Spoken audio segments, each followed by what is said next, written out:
Okay. Okay. Good afternoon, everybody. So, as part of our series of NSI webinars, our today's topic is vertebral body tumors. Um, as far as neurosurgeons are concerned, vertebral tumors are certainly a very vexing problem. By reflex, neurosurgeons know how to decompress and liberate all neural tissue. But when it comes to the oncological clearance of bony tissues, of bony tumors, most of us need some form of reorientation, perhaps some deeper contemplation, and perhaps some additional skills and tools. This webinar attempts to view this issue of vertebral bony tumors from multiple trajectories so that we can increase or make our understanding of bony tumors deeper. For this, today we have one of the best accomplished set of speakers and expert panelists. I'll first introduce the expert panelists for today. Dr. JKBC Parthiban is a well-known figure all over India. Currently, he is a senior consultant neurosurgeon at Kovai Medical Center, Coimbatore. He's an alumnus of the Madurai Medical College. He's one of the neurosurgeons who have developed a special focus on spine surgery. He started one of the pioneering fellowship programs in spine surgery in 2001 itself. He has got several awards. To name some of them, Team Tech ANSYS Award of Excellence in 2004 from Padma Shri Professor R.M. Vasagam.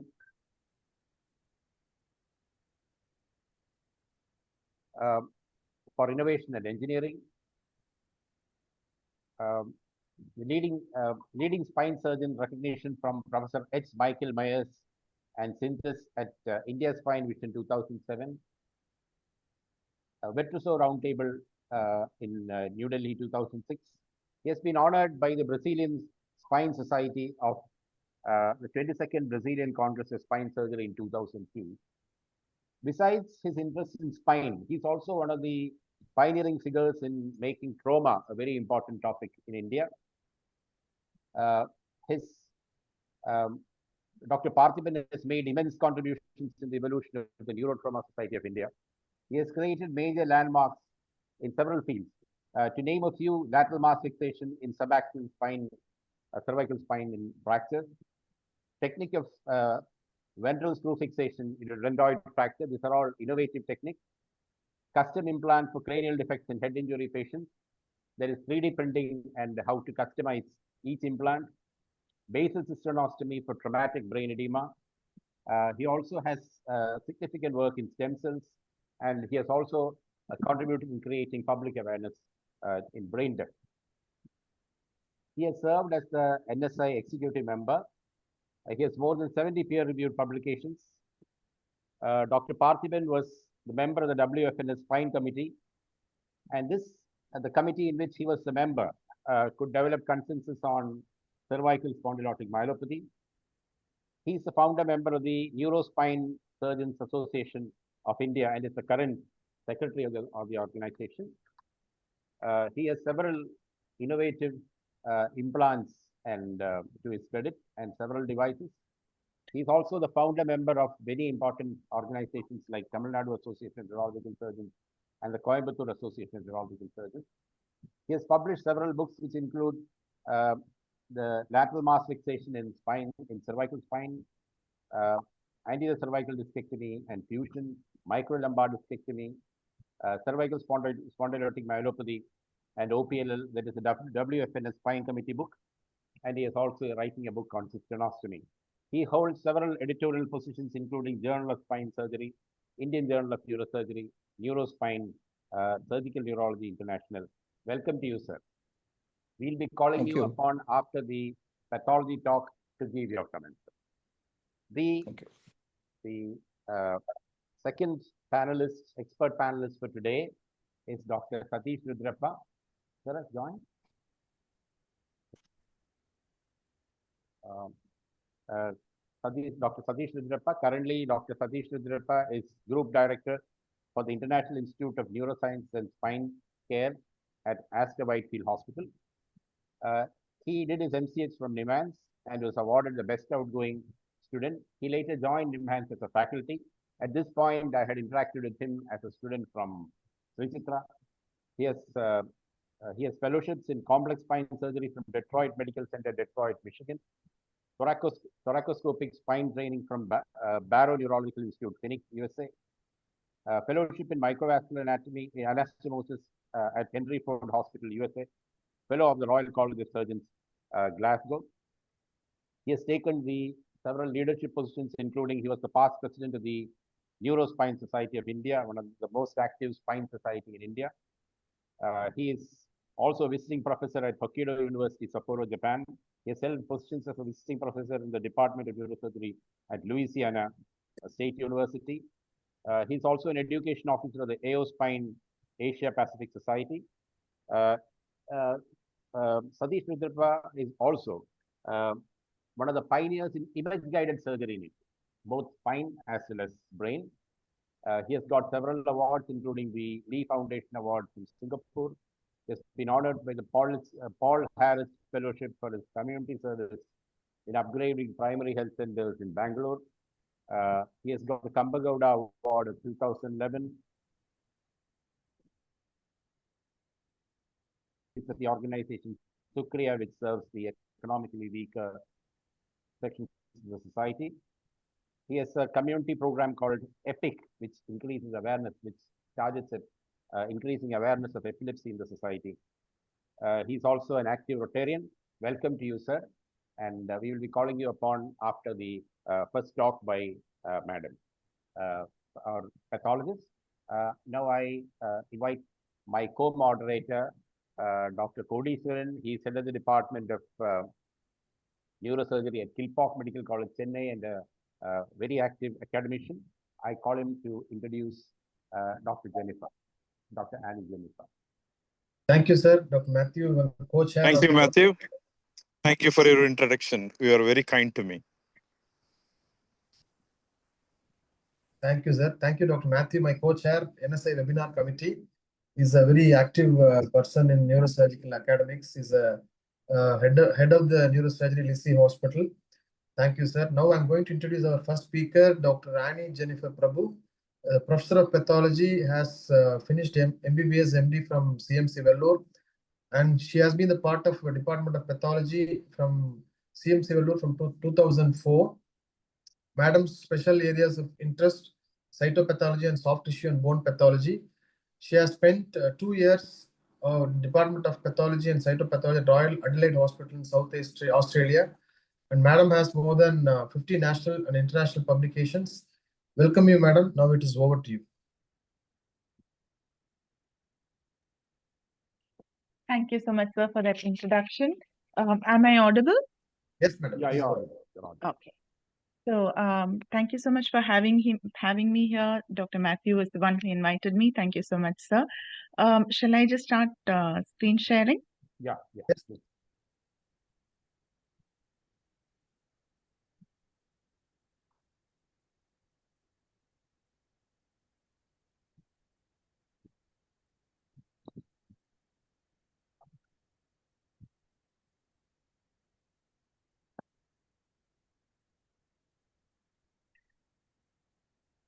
Can you see my screen, sir? Yeah, your screen is visible. Okay, thank you once again for having me here this evening. I understand that I'm in an elite assembly of neurosurgeons, and I do feel a little bit like a fish out of water, but I'm really glad you've invited a pathologist to this forum. Because I think even when I was doing my PG, pathology was mostly behind the scenes, pathology and pathologists. And I think for many of us who practice medical profession, pathology was probably just a blur of pink and blue from our MBBS days. But today, the histopathology, the diagnosis, the grading, the molecular alterations, it's all at the forefront at any tumor board meeting. So I'm glad to be here this evening. And I have kept the talk to as basics as possible, aware that I am talking to a surgical audience. So having said all of this, I'll just move on to my first slide. Okay, so in this slide, I have put up a list of tumors which are commonly seen in the vertebra. So what I have tried to do in this slide is to, can you see my pointer?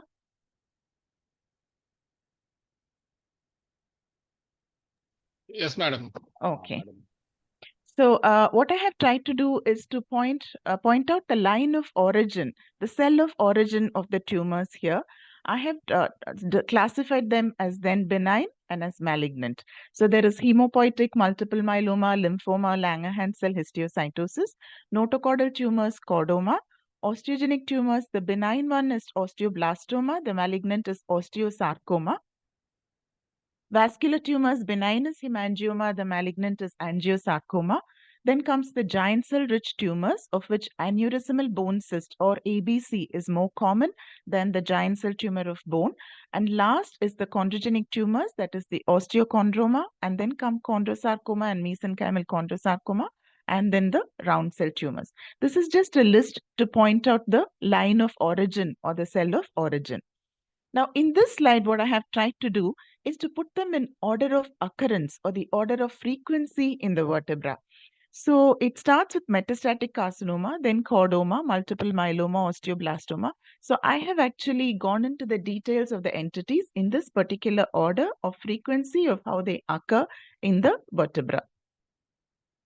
So starting with just a little bit of theory. This is not something that we always use in our everyday reporting, but I just wanted you to be aware that there is a PTNM classification for bone tumors of spine also, which applies to all the malignant tumors except lymphoma, multiple myeloma, surface osteosarcoma, and juxtacortical chondrosarcoma. So T1 is when it's confined to a single vertebral segment or two segments. T2, 3 adjacent ones. T3, 4 adjacent vertebral segments. T4A when it invades into the spinal canal, and 4B when it invades the adjacent vessels or tumor thrombosis within the adjacent vessels. The vertebral segments being right pedicle, right body, left pedicle, left body, and the posterior elements. Again, regional lymph nodes in the PTNM is classified as NX, N0, and N1, and the distant metastasis as when there is distant metastasis which is microscopically confirmed. There is no definite staging for bone sarcomas of the spine. Now we'll start looking at all the entities, starting with metastatic carcinoma. Spine is the most common site for osseous metastasis. The most common site for metastasis might be lung and liver. The third most common site is bone. And in bone, spine is the most common site for osseous metastasis. Patient will present as back pain or path fracture, might be even the very first presentation. The lesions can be lytic or sclerotic. The most common lytic lesions are lung, renal, and thyroid, and the most common sclerotic lesions are prostate and breast, or it can be a mixed lytic and sclerotic, and very often it can be multifocal. Primary tumors can be adenocarcinomas, mainly arising from lung, breast, prostate, and also from the GI tract, pancreas, and liver. Then come tumors from other sites like renal cell carcinoma, follicular or papillary also, carcinoma of thyroid, and urothelial carcinoma. And then comes the squamous cell carcinomas of the cervix, lung, and the urinary bladder. This is just a picture to show you metastatic carcinoma in the spine. You can see that it's looking like a fleshy tumor, and it's certainly involving more than one vertebra. This is a histology picture showing you carcinoma from the breast, which is metastasized to the spine. I hope you're all able to recognize this as thyroid follicles. So this is carcinoma of the thyroid, which is metastasized to the spine. And here is an adenocarcinoma. We later found out that it is adenocarcinoma of the lung, which is again metastasized to the spine. So these are some pictures just to show you what metastatic carcinomas can look like. And prognosis of these tumors, of course, will depend on the primary tumor and the extent of metastasis. Now, the second more common entity is plasma cell tumor. Presents again as back pain, path fracture, anemia, or as renal failure. Also presents as multifocal osteolytic lesions. Common sites being vertebra, ribs, skull, and the long bones. And very often, the differentials that come to us when the biopsy comes to us is it metastatic carcinoma or is it a multiple myeloma, especially when the age group is more than 40 years. Now, plasma cell tumor can be disseminated with marrow involvement, presenting as multifocal lesions with punched out lytic lesions or diffuse osteopenia when we call it as multiple myeloma, or it can be just a solitary neoplasm with no marrow involvement. That will be called as a plasmacytoma. Here are pictures again. You can see the green arrows which are pointing to those tumors which are the plasma cell tumors. This is a multiple myeloma involving the vertebra. In this again, you can see the multifocal lesions in the skull. And I hope you can also make out these lesions, what the arrows are pointing to, pale yellow looking nodular lesions, again multiple lesions in the vertebra. A plasma cell tumor or multiple myeloma or a solitary plasmacytoma is made up of sheets of plasma cells. And these are the plasma cells. You can make out the eccentric appearing nuclei with lots of cytoplasm towards the other end, and also the clockwork chromatin, which is so typical of any plasma cell. So this tumor is just made up of sheets of plasma cells. And this marker, this is immunohistochemical marker. This is CD138, which highlights all the plasma cells. Here again, the sheets of plasma cells. We use kappa and lambda IHC to look for kappa or lambda, that is the light chain restriction, which also helps us in making the diagnosis of plasma cell tumor. Now going on to chordoma, which is the next common tumor in the spine. So it is, as you all know, it's a malignant notochordal tumor seen in 5th to 7th decades most commonly. 45% occurs in the sacrococcygeal region and 20% occurs in the mobile spine. It radiologically looks like a lytic destructive expansile lesion with associated soft tissue mass, and the patients usually present with pain and site-related symptoms. There are these 3 variants. I just want you to be aware of that these variants are there. One is conventional. This is the most common one. Dedifferentiated is extremely rare. Recently, in children, poorly differentiated chordoma has been identified, which, as the name says, has very poor prognosis. 40% of these tumors metastasize to lung, bones, lymph nodes, and even sometimes to subcutaneous tissue. Median survival of these tumors is up to a maximum of 7 years. Here in this picture, you can see this. This is the chordoma. This is in the sacrococcygeal region. You can see that it's really glistening because it's got that myxoid kind of cut surface. And I'm not sure if you're able to make out, but there is slight lobulation which is visible in this gross specimen. That is one lobule. Here is another lobule. It's the same lobulations that you're seeing here in the microscopy as well. So it is a lobulated tumor, and you can see the abundance of that myxoid stroma. And inside that myxoid stroma are these cords and trabeculae of tumor cells. So these are those cords and trabeculae of tumor cells. We give a specific name called as physalliferous cells for cells which are seen in chordoma. They may not always be seen, but they are these polygonal cells which have abundance of foamy-looking cytoplasm. So this is the cords and tumors of cells which are seen in chordoma. We have this very specific immunohistochemical marker called brachyury, which stains the nuclei of these cells in chordoma. The next most common entity is osteoblastoma. Now, having called it as osteoblastoma, I also want to make a mention of osteoid osteoma. The only difference between the two being size. Osteoblastoma is more than 2 cm in dimension. Osteoid osteoma is less than 2 cm in dimension. Both of them are benign. The osteoblastoma being a locally aggressive bone-forming tumor with growth potential in the sense that it can grow up to a maximum of even 15 centimeter. The spine is the most frequent site. 40% of osteoblastomas occur in the spine, predominantly in the posterior elements. Very rarely it's seen in isolation in the vertebral body. So usually they are lytic lesions more than 2 cm in size with surrounding reactive sclerosis. They typically involve the posterior elements and can have aneurysmal bone cyst-like changes. I'll come to what this aneurysmal bone cyst is a bit later. I already mentioned about osteoid osteoma.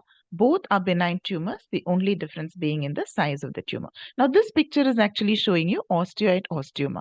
Now, what is in the center? This is called as the nidus, and surrounding is the sclerotic bone. So, this nidus is really small in an osteoid osteoma, whereas here, this is just an imaging. This is a 10-year-old child who had an osteoblastoma in the spine. You can see that it's involving the posterior elements, and it's certainly larger than what this osteoid osteoma looks. So this is what an osteoblastoma is made up of. This is the nidus. The nidus has got these anastomosing trabeculae of woven bone. That is the pink red thing that you're seeing here. And in between are all the cells which are called as the osteoblasts. All of these cells are the osteoblasts, which are seen in the loose fibrovascular stroma.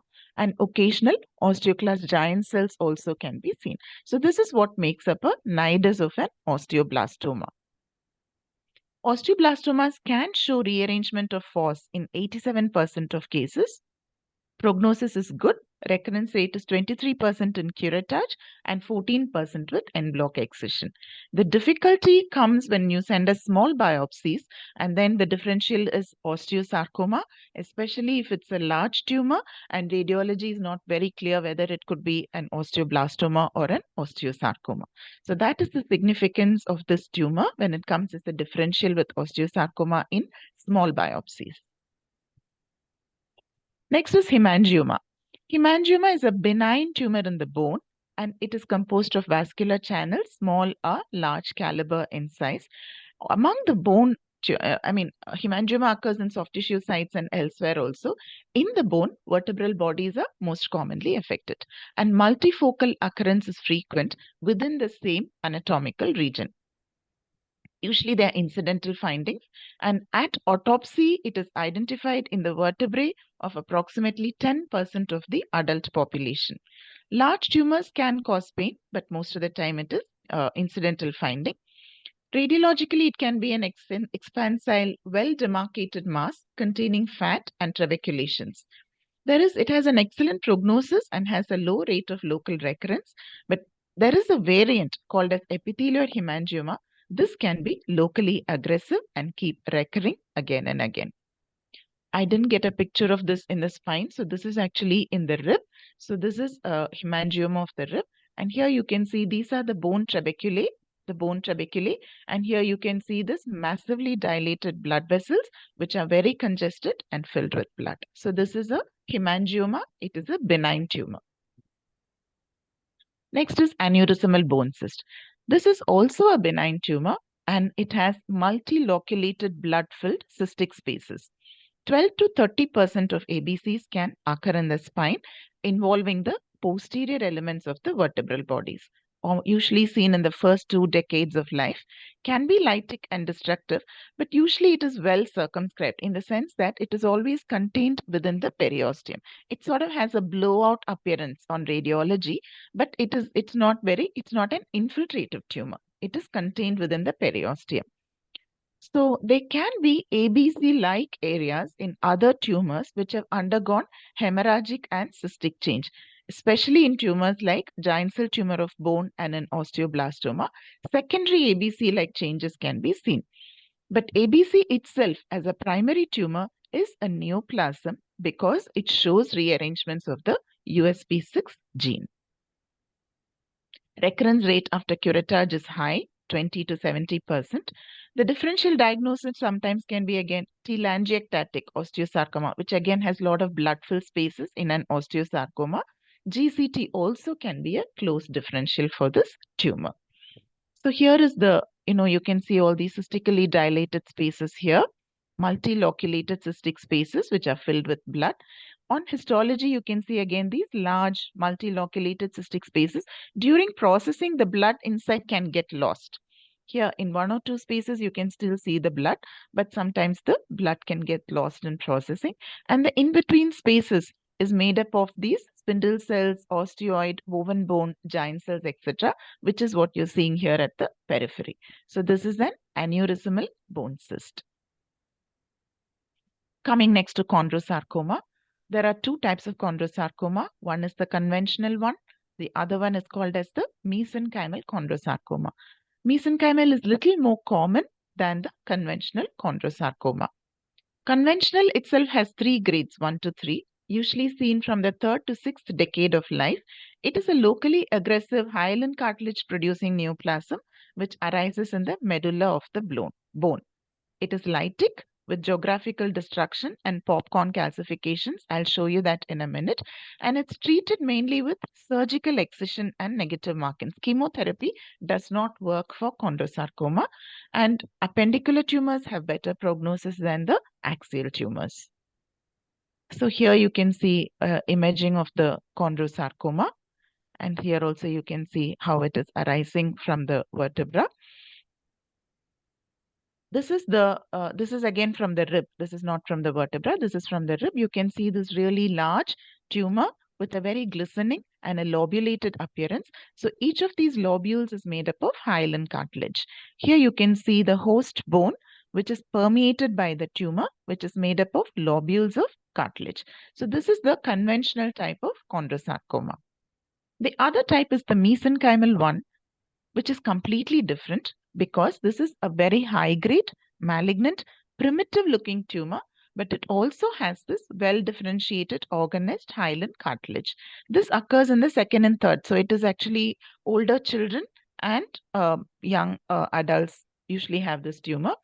This is also lytic and destructive with pure margins, and this always shows extraosseous extension into the soft tissue. It is a very aggressive neoplasm, and again, axial origin has worse outcome than appendicular origin. So here you can see, as against the previous cartilaginous tumor, which looked very glistening and all, this actually looks slightly glistening but more fleshy because it is made up of a primitive kind of cells and not too much of cartilage in this. So this is the histological appearance. These are the nodules of cartilage, and here is the primitive cell component. So the primitive cell component is made up of round cells, and this is the hyaline cartilage, which is also very much a part of this tumor. Next is the giant cell tumor of bone. As you all know, it's a locally aggressive and rarely metastasizing neoplasm. A small subset of giant cell tumors of bone can be malignant, yet to be seen in vertebra, but it's been identified in the long bones, the malignant versions. Proximal sacrum is the 4th most common site of giant cell tumor of bone. In the spine, it involves the body. A tumor confined to posterior elements alone is usually not a GCT. Vertebral lesions can cause lytic destruction and kyphosis, pain, neurological deficit. Age group is 20 to 45 years of age. And 95% of giant cell tumors have been recently identified to harbor H3F3A gene mutations. This is very useful for us in diagnosis because we have an immunohistochemical marker for that. Here is the giant cell tumor that you can see. This is actually from the sacrum. The picture is not ours, and I just took it from the net, and it's not really a very clear picture, but I want to show you this X-ray.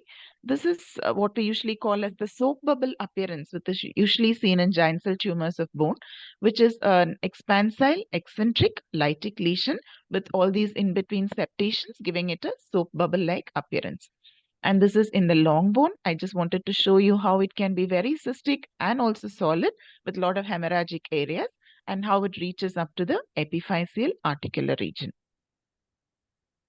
So these are the giant cells, and here are the mononuclear stromal cells.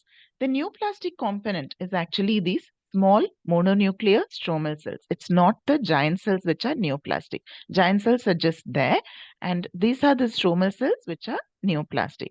And these stromal cells are highlighted by these marker, which we now have called as the H3G34W for immunohistochemistry. Next is Langerhans cell histiocytosis. This is more relevant, I think, in the pediatric population. It is a clonal neoplastic proliferation of myeloid dendritic cells. So it actually comes under the hematopoietic system because it's made up of myeloid dendritic cells with Langerhans cell phenotype. So it can be unifocal or multifocal within a single system, or it can involve multiple systems. Skeletal system is most commonly involved, whether it is unifocal or multi-system. And 6 to 20 cases occur in the spine. And this is the most common cause of vertebra plana in children. Can be misdiagnosed as osteomyelitis on small biopsy. The ultrastructural hallmark is the cytoplasmic Burbeck granule, which has a tennis racket shape. Clinical course is related to staging at the time of presentation. More than 99% survival rate is there when it is unifocal. When it is multi-system, less than 20% only show mortality with prolonged therapy. So it is a tumor with good prognosis. You can see why often it gets mistaken as osteomyelitis, because it just looks like it's full of inflammatory cells. All of these are actually inflammatory cells. But you can see that there is a dense infiltrate of eosinophils. All of these with that pink red looking cytoplasm, they're all eosinophils. And in between these paler looking slightly larger cells, these are the histiocytes, which are the Langerhans cells. Luckily, we do have a immunohistochemical marker for it, that is CD1A, which highlights all these Langerhans cells and gives a definite diagnosis. Lymphoma, usually it is non-Hodgkin lymphoma. 20% of cases involve the spine, but we really don't know how often it is primary NHL, because it could be coming from other sites. Only when an origin from an other site is ruled out, we call it as a primary NHL of the bone. Primary NHL of the bone per se is rare. 10 to 40% of cases are multifocal. In adults, the most common type is the diffuse large B-cell lymphoma, followed by anaplastic large cell lymphoma. In children, lymphoblastic lymphoma is more common, and it also metastasizes to the bones. Immunohistochemistry is essential for categorizing and making the diagnosis. Primary bone diffuse large B-cell lymphomas have favorable prognosis with chemotherapy followed by radiotherapy. This is a picture just to show the medium-sized lymphoid cells which are there in sheets, and they show brisk mitotic and apoptotic activity. This is a picture of a diffuse large B-cell lymphoma. Coming to Ewing sarcoma, this falls under the category of round cell tumors. This is a small round cell sarcoma with fusion of EWS-R1 and a member of the ETS family, with this being the translocation, the classical translocation T1122. It can be primary Ewing sarcoma arising in the spine, but often it is metastatic in the spine. 10% of tumors involve the spine. Age group is usually 5 to 20 years, but it can also be seen in older population. It is a high-grade tumor composed of sheets of small round cells with scant cytoplasm. We do use these markers 99 and NKX 2.2, but these are not very specific for Ewing sarcoma. All tumors are high-grade and they require surgery and chemotherapy. You can see the sheets of small round cells here with hardly any cytoplasm. It's a very blue-looking tumor, so it's also called as a blue round cell tumor. And here you can see fish. I said IHC is not very specific. So we do fish or PCR as a supplementary test to do ancillary tests to come to a diagnosis of Ewing sarcoma. So you can see this is normal. 2F, 2 fusions. This is a split signal. So when we see a lot of these split signals like what is seen here, then we can make a diagnosis of EWS-R1 rearrangement, thereby leading to a final diagnosis of Ewing sarcoma. Osteosarcoma is a bone-forming sarcoma. About 4% of cases occur in this age group, 10 to 30 years and more than 40 years. It has a mixed lytic sclerotic appearance with ill-defined and immature ossification. This is the radiological appearance.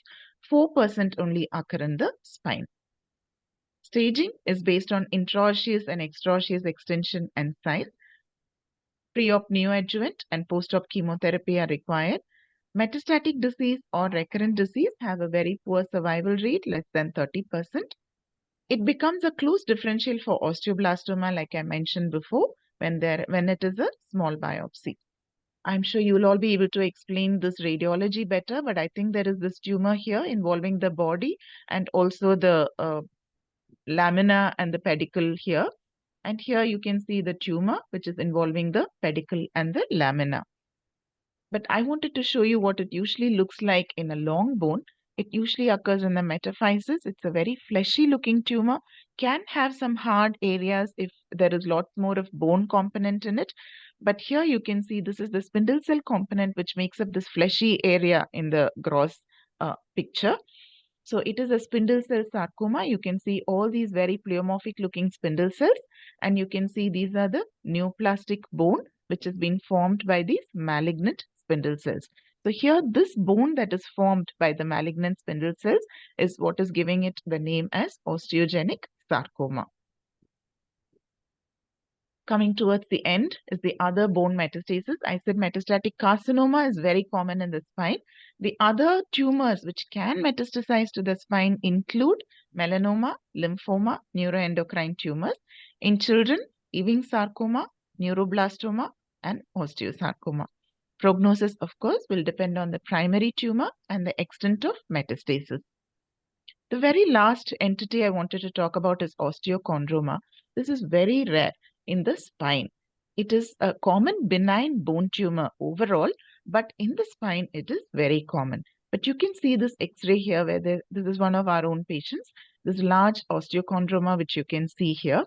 So it is actually a bony projection covered by a cartilage cap, and there will be continuity of the bone marrow into the pedunculated or the sessile projection, often pointing away from the adjacent joint. Most of this description that I've put here probably applies better to long bones, but here you can see that this is really a large tumor in the spine. It is made up of a cartilage cap like this, and a cap of more than 2 centimeters is worrisome in skeletally mature patients because then it can indicate that this is transformed into a secondary malignant tumor, which is a chondrosarcoma. This is the cartilage cap, and underlying that is the bone. So this is what an osteochondroma looks like. So with that, I've come to the end of my talk. Thank you very much for your patience. Thank you, madam. I would like to invite Dr. Parthiban to make the comments.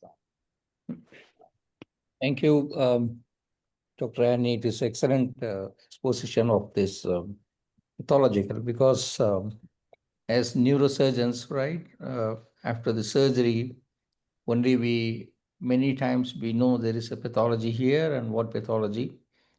But finally, with histopathology, only we plan for the next.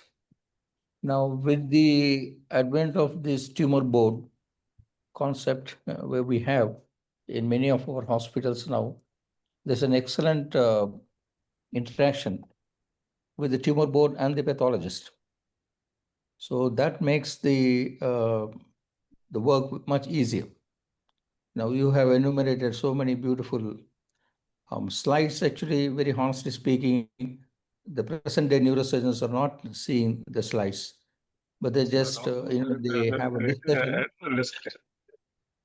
The discussion with the pathologist, and many times I see the pathologist call us back and tell us, can I do a little bit more work on this case?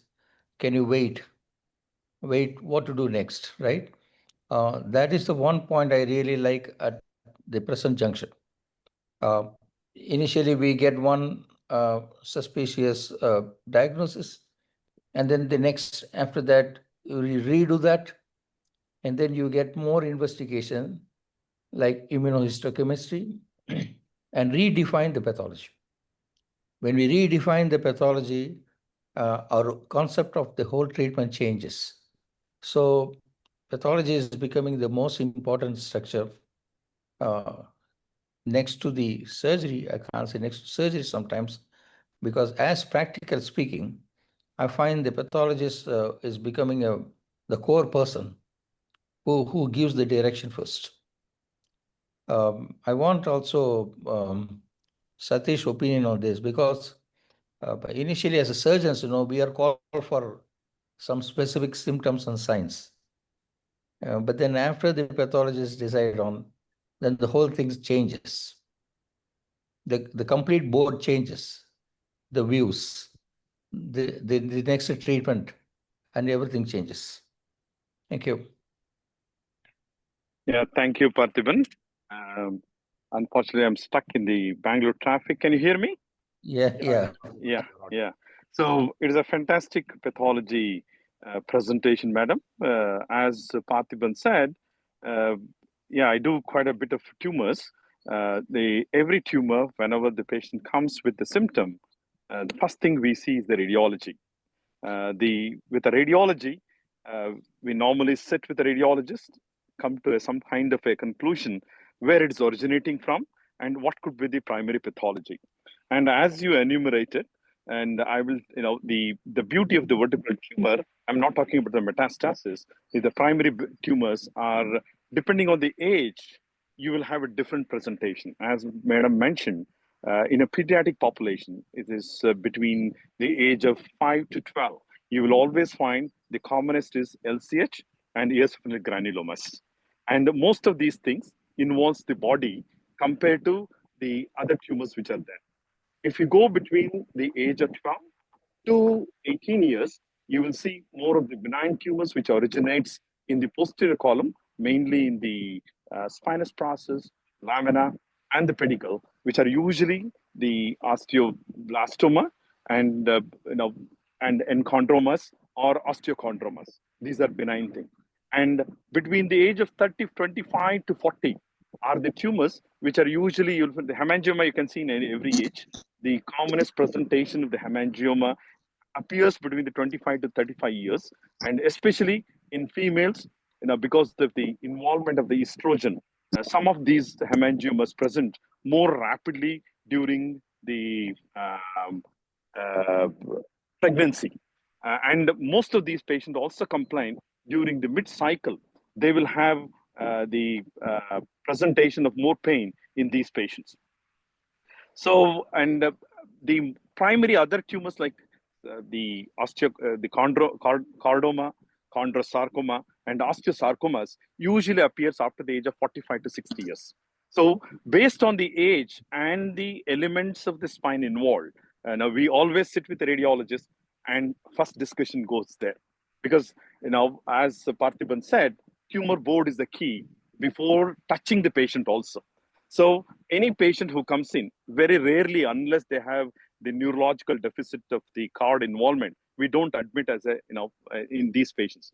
Usually the patient like hemangioma are the one which comes to the rapid deterioration, but all the tumors usually come as a benign one. Most of these surgeries are elective, and sitting with the radiologist is the key in the first, in the tumor board. And once the radiologist says what could be the pathology, then we always look at the pathologist. And what is important to us in the present day is whether these patients, the primary tumors, whether they require the neoadjuvant chemotherapy first or a radiation first before the surgery. And especially the malignant tumors like chondroma, chondrosarcoma, osteosarcomas, and patients like giant cell tumors, which are moderately aggressive tumors, and aneurysmal bone cyst. These are the 5 things where in a tumor board, your oncologist and oncopathologist will tell you that do not touch them first. Let us have a neoadjuvant therapy.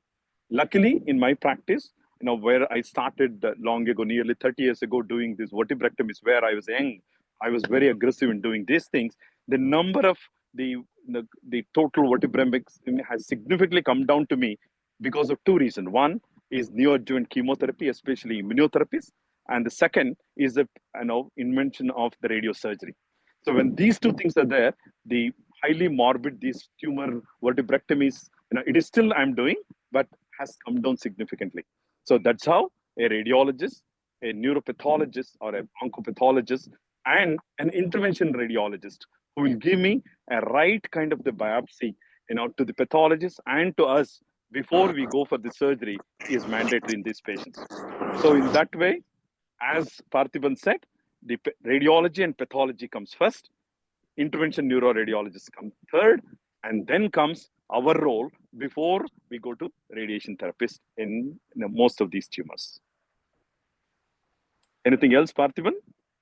No, it's fair, very well defined, because we, particularly you and me, have gone for more than 3 decades in this business. So I remember doing these tumors in a very aggressive way. Sometimes you don't know where you are going, how much you're reaching out. And then finally you realize that the pathology is totally different when it comes. But now you see the development, it is too different. As he rightly said, the aggressiveness of the surgery has drastically come down with the other developments in chemo and also radiotherapy. It's extremely good. So actually our job is less, but then still it is there. It's not completely gone, but still it is there. But then I find that this tumor board has changed a lot, and changed quite a lot about it. Yeah, Satish. perfectly said. Yeah, as I said, the neoadjuvant chemotherapies and immunotherapies and radiation therapy, people will definitely tell you, how much to remove, how to do these surgeries. Because most of these patients, especially their malignant tumors, if you spill even a drop of it, because I remember when I do the redo surgeries, especially in the chordomas, I see even if the slightest leak in the tumor, it comes through the muscle so rapidly. So in that way, if you do the neoadjuvant therapies, not in the chordomas, I'm talking about in the osteochondromas, giant cell tumors, my perspective of giant cell tumor has completely changed. I'm sure the next speakers will speak about it before telling how I do. And I will allow others to speak. Then once again, we can discuss this topic at the end. Yeah, madam, I had a question for you. In an Yes, sir. intraoperative time frame, can a bone pathologist contribute? Is there any technique like a frozen when it comes to a bony tissue? Uh, the Very bone often we get the pathology, results very late. yeah. Yeah, so if you have centers as a whole excision, of course, the decalcification process takes a while for it to, start the processing. But frozen sections, I think, are very useful, at least in classifying metastatic carcinomas for one thing. That is one important thing. We can probably tell you whether it is a myeloma or a metastatic carcinoma. In that way, it might help. And also, it can help us to tell you whether it is a round cell tumor. Like, for example, a lymphoma. If it is a lymphoma, we'll be able to tell you so that the patient can be started on therapy immediately after that. So otherwise, when it is really, chunks of bone, we are unable to process it as frozen section. If you can send us some soft tissue, we might be able to tell you, like, for example, that it's a spindle cell sarcoma, usually when it's an osteosarcoma. Okay. So there is a role, but it's a limited role for frozen section when it comes to bone pathology. Okay. There is a question from the audience, that is, how is the yield with CT guided biopsy in spinal vertebral lesions, particularly multiple? Is it possible to run markers to diagnose the primary? Diagnose the? Is it possible to run markers to diagnose the primary? Certainly. Certainly, we are able to run markers to diagnose the primary. If it is multiple vertebral lesions, the differentials come down to metastasis versus myeloma versus lymphoma. All these three can be multiple bone lesions. So we are definitely able to use markers to make this diagnosis. CT-guided biopsy most often is sufficient. Thank you. Thank you, madam, for an excellent talk. Matthew, Yes. Your first question about the fine needle biopsy or a frozen section is a very good question, because many in the periphery, they just open the tumor, and if there is no pathologist, it creates the problems. So doing the frozen, especially as madam said, the blue tumors are nothing but where, madam, my pathology is reasonably okay, but if anything you can tell, the patients with lymphoma, plasmacytoma, Ewing's tumor, Ewing sarcoma. Ewing sarcoma, retinoblastoma, pineloblastoma, medulloblastoma. These are called as blue tumors. Yes. In H&D, it looks completely blue. That's what we were taught in NIMHANS. And they don't have desmosomes. And most of these tumors, when you see, if you stop the tumor, just decompress the tumor, leave it rest to the radiation and chemo is much better rather than completely removing it. Because as soon as you remove completely, it spills out to the next organs, tissues around it, and the radiation and chemo, it goes beyond that area. It's very difficult to do it. So I have seen where the surgeons have just taken out all the tumor, but they spilled it, rather than some surgeons who are taken partially. We call it as cord separation surgery, where you have to leave about 2 millimeters of distance between the cord and the tumor. It is a separation surgery so that the radiation will not affect the cord. If whenever surgeon does that that means he removed the tumor only on the cord and rest of the tumor is left without disturbing. Their prognosis is much better than where the blue tumors are taken out completely with all the soft tissue around it has been spilled over. That's why the FNST or the frozen section on table, whenever you slightly open, when you get these kinds of tumor, the surgeon can decide to do or half do or completely do makes the difference. Thank you, madam, for an excellent. Sir, I just want to close with saying just one thing. I know the tumor board meetings have now become quite common in many of our centers, but I think there are still some centers which probably do not have tumor boards. So I just want to request the surgeons that in such scenarios, like you would, sit down with a radiologist and discuss, the origin of the tumor or how to go about the surgery, etc. It will greatly help you if you could just pick up the phone and speak to the pathologist. Just at the other end of the phone, the pathologist will be able to give you a much better insight into the tumor if there is no option of discussing things in a tumor board. So I would really request all of you surgeons to please do speak to the pathologist so that you'll have better insight into the tumors that you're operating. It is an Thank you. excellent take. Now, I think this is the same thing I was discussing with an enhanced pathologist. Now, the centers which are in the periphery, if 2 or 3 pathologists, neuropathologists, or oncopathologists, they form a private organ of the oncology group. So the discussion in the periphery becomes much more useful because many of them will not be knowing which pathologist to speak. If you talk to general pathologists, they'll not be knowing, but the oncopathologist is the one who makes an enormous difference for these kind of a tumor board. And madam, in the CMC Vellore for all the neurosurgeons, I think if anybody in the periphery asks, you should, after this program with Matthew's help, you can make a small tumor board wherever somebody wants to have a help. I'm sure you should be able to help all of us. Sure, sir. Let me. Thank you very much, sir. Thank you for this opportunity and thank you for your patient listening. Thank you. Thank you so much, ma'am. Let me now invite Dr. Kodisharan to introduce Dr. Sajesh Menon and invite him to deliver his talk. Dr. Sajesh Menon is a professor and head of the Department of Neurosurgery, Amrita Hospital, Ernakulam. He's a specialized in spine surgery and he's conducting one of the very famous fellowship of spine surgery in Amrita Institute of Neurosurgery.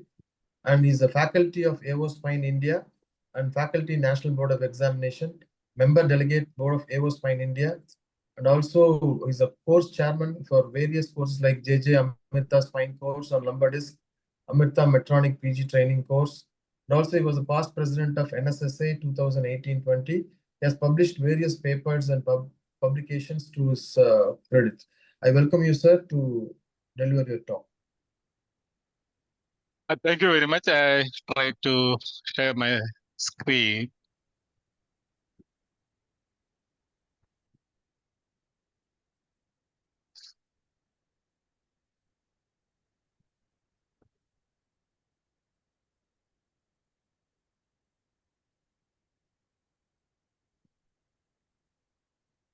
It was working. I don't know now what is happening.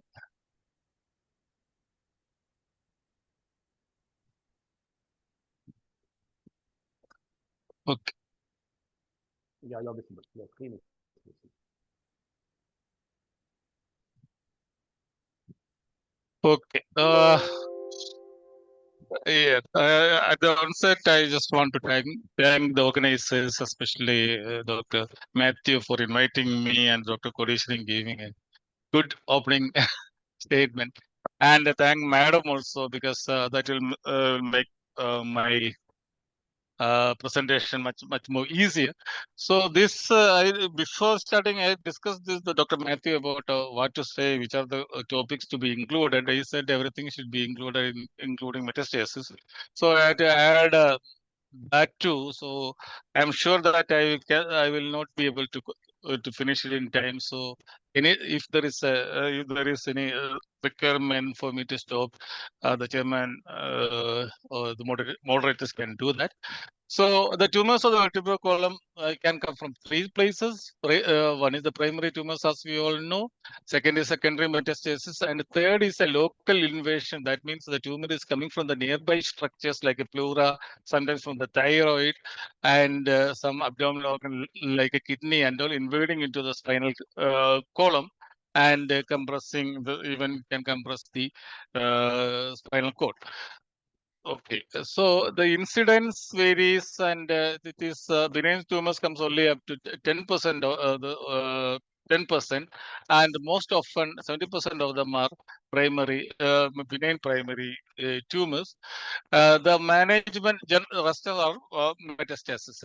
The management of vertebral column tumors, the general principles are the management to involves a multidisciplinary approach with the treatment options including surgery, radiation therapy, and chemotherapy, which are often used in combination. The specific treatment plan depends on the factors like tumor type, location, size, and patient's overall health and prognosis. Treatment option must be integrated into the diagnostic and therapeutic strategy approved by a multidisciplinary tumor board, as we are discussing, Dr. Here after the first talk.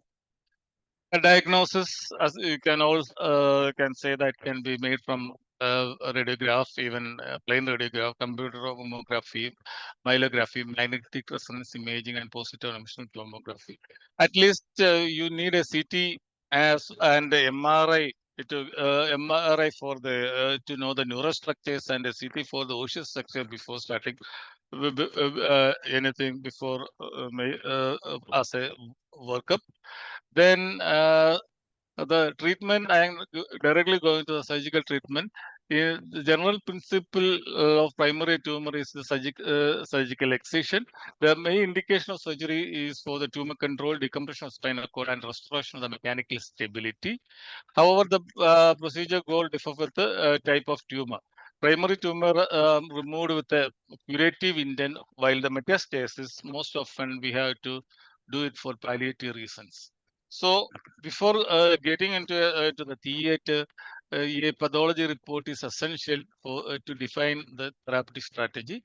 Most often, a CT-guided biopsy is percutaneous biopsy is preferred method. The diameter of the collected bone cell should be at least 2 mm to preserve the bone architecture, which is crucial for histological diagnosis. If the bone biopsy is negative or non-intractable, that can happen in 20% of the up to 20% of the cases.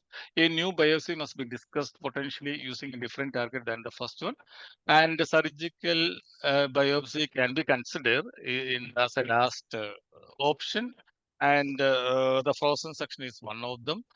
And during the percutaneous biopsy, great care should be taken. A radiologist must be aware that there should not be any sealing into the pleural spaces or peritoneal cavity. So the approach should be in according to that. One again, one must not forget to collect the tissue samples for microbiological analysis. As you can see, these cases sometimes infection can mimic tumors. This is a case of pyogenic discitis as mimicking as a tumor, destructive tumor. So it is always better to get a sample for the culture and sensitivity and microbiological analysis. So based on the biopsy, the tumors can be divided. It can be in inverted commas can be grouped as a medical tumors, medically because of they are lymphomas and plasmacytomatous, which do not often require resection surgery. Most often they will end up in a decompression surgery. Then surgical tumors are often low-grade tumors like chondrosarcomas and chondromas that can be treated by surgery alone or in combination with radiation therapy, especially preoperatively to limit the tumor spread towards the spinal canal. And medical and surgical, that is in between tumors, are high-grade sarcomas and wings tumors, requires both. So then surgical strategies. Once the biopsy is evident, tumor morphology is evident, then we can stage local staging, and biological pattern of the tumor will guide the surgical approach. The famous Bayesian, Buriani, and Bayagani system, commonly called as WBB system, is helpful and an essential to both surgical planning.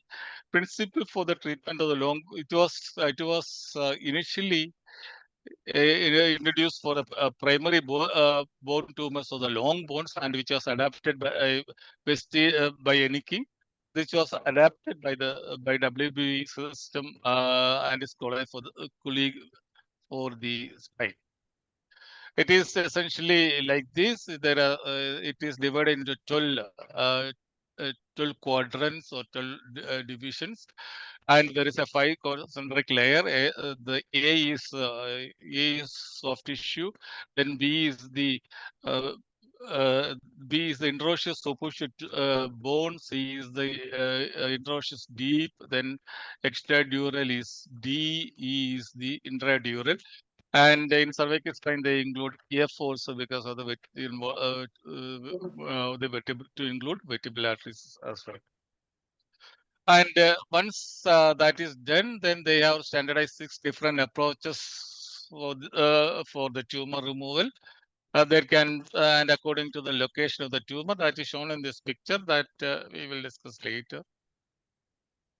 Then, based on the WB staging, you can do a curettage or debulking according to the tumor location. You have to approach the tumor from that side, or you can remove en bloc resection, or you can do a palliative surgery. So these are the modified Enicki classification for surgical planning of the tumor. You can see the tumors like benign tumors, most often intralesional curettage, marginal en bloc resection, and high grade tumor depending on the cytology. You can do a wide en bloc resection, adjunct therapy, or palliative surgery. So when to stabilize, that is about the surgical aspect. So sometimes the tumor architecture can destroy the vertebral bodies or posterior elements, and all the 3 columns of tennis can be destroyed in some cases. So this, how will you know whether it is required a surgical fixation? For that, there is a spinal instability neoplastic score is introduced, popularly called as a SIN score, where it taken into account of the location, mechanical pain, bone lesions, radiographic alignment, vertebral body collapse, and posterolateral involvement, and different points are given. And based on these points, it is categorized into 3: stable up to 6 points, potentially unstable 7 to 12, and the unstable tumors are 13 to 8, if it is 13 to 18 points in SIN system. So, let us see some of these tumors. I cannot go to every tumor, but certain tumors I have come across in my practice. Mostly benign lesions are osteoblastoma or osteoblastoma, which can be treated with just curettage or drilling of that osteoblastoma. This is a case where you can see that a C6 osteoblastoma, you can see the tumor there. This is the area it is showing some destruction. This was curettage in between, and because it is not involved in the pedicle, no instrumentation was offered for the patient. This is another case of osteochondroma with a compressive myelopathy. You can see a significant compression is happening. The tumor is rising from the C1 and the C2 vertebral bodies. This is the operative pictures, and this is after removal. You can see the dura there, and decompose the tumor. And here also no stabilization is offered for the patient. Then come to the hematopoietic malignancies, lymphoma, multiple myeloma, solitary plasmacytoma are the most common tumor. Most often, the radiotherapy is the mainstay of the treatment. But sometimes, if there is a compression of the dura, as discussed before, separation surgery may be needed, and then a stabilization if the SIN score is high. The separation surgery we already discussed. It is given as it is secure spinal cord for radiotherapy or SRS, there should be a 2 mm gap between all around the tumor, and this can be approached usually posterolaterally or sometimes transpedicular. Ventral decompression mostly can be done through the posterior approach itself. This is one of the such cases. You can see there is a compression here, compression here, D6 and D7. You can see there is a epidural component. This is because it is a multiple level is involving all over in the lumbar spine as well. Most of the vertebral bodies are involved. So I just did a decompression separation surgery followed by the long fixation. You can see that this is the post RT and a chemo. Patient is doing well after 2 years or 3 years. Pictures, Jacob. Another case, lymphoma, extensive involvement, mostly paraspinal with the involvement of the vertebral body, partial vertebral body involvement, as well as the involvement of the pedicle, where that is stabilized and sent for radiotherapy. Then come to the moderately responsive tumor. This responsive means it is response to the radiotherapy. These tumors are those with incomplete response to adjuvant therapy, in which preoperative chemotherapy or radiation may be employed. The most important this group is Ewing sarcoma. You can see that there is a Ewing sarcoma T1 vertebral body. Another case where the 11 vertebral body, you can see this extending into the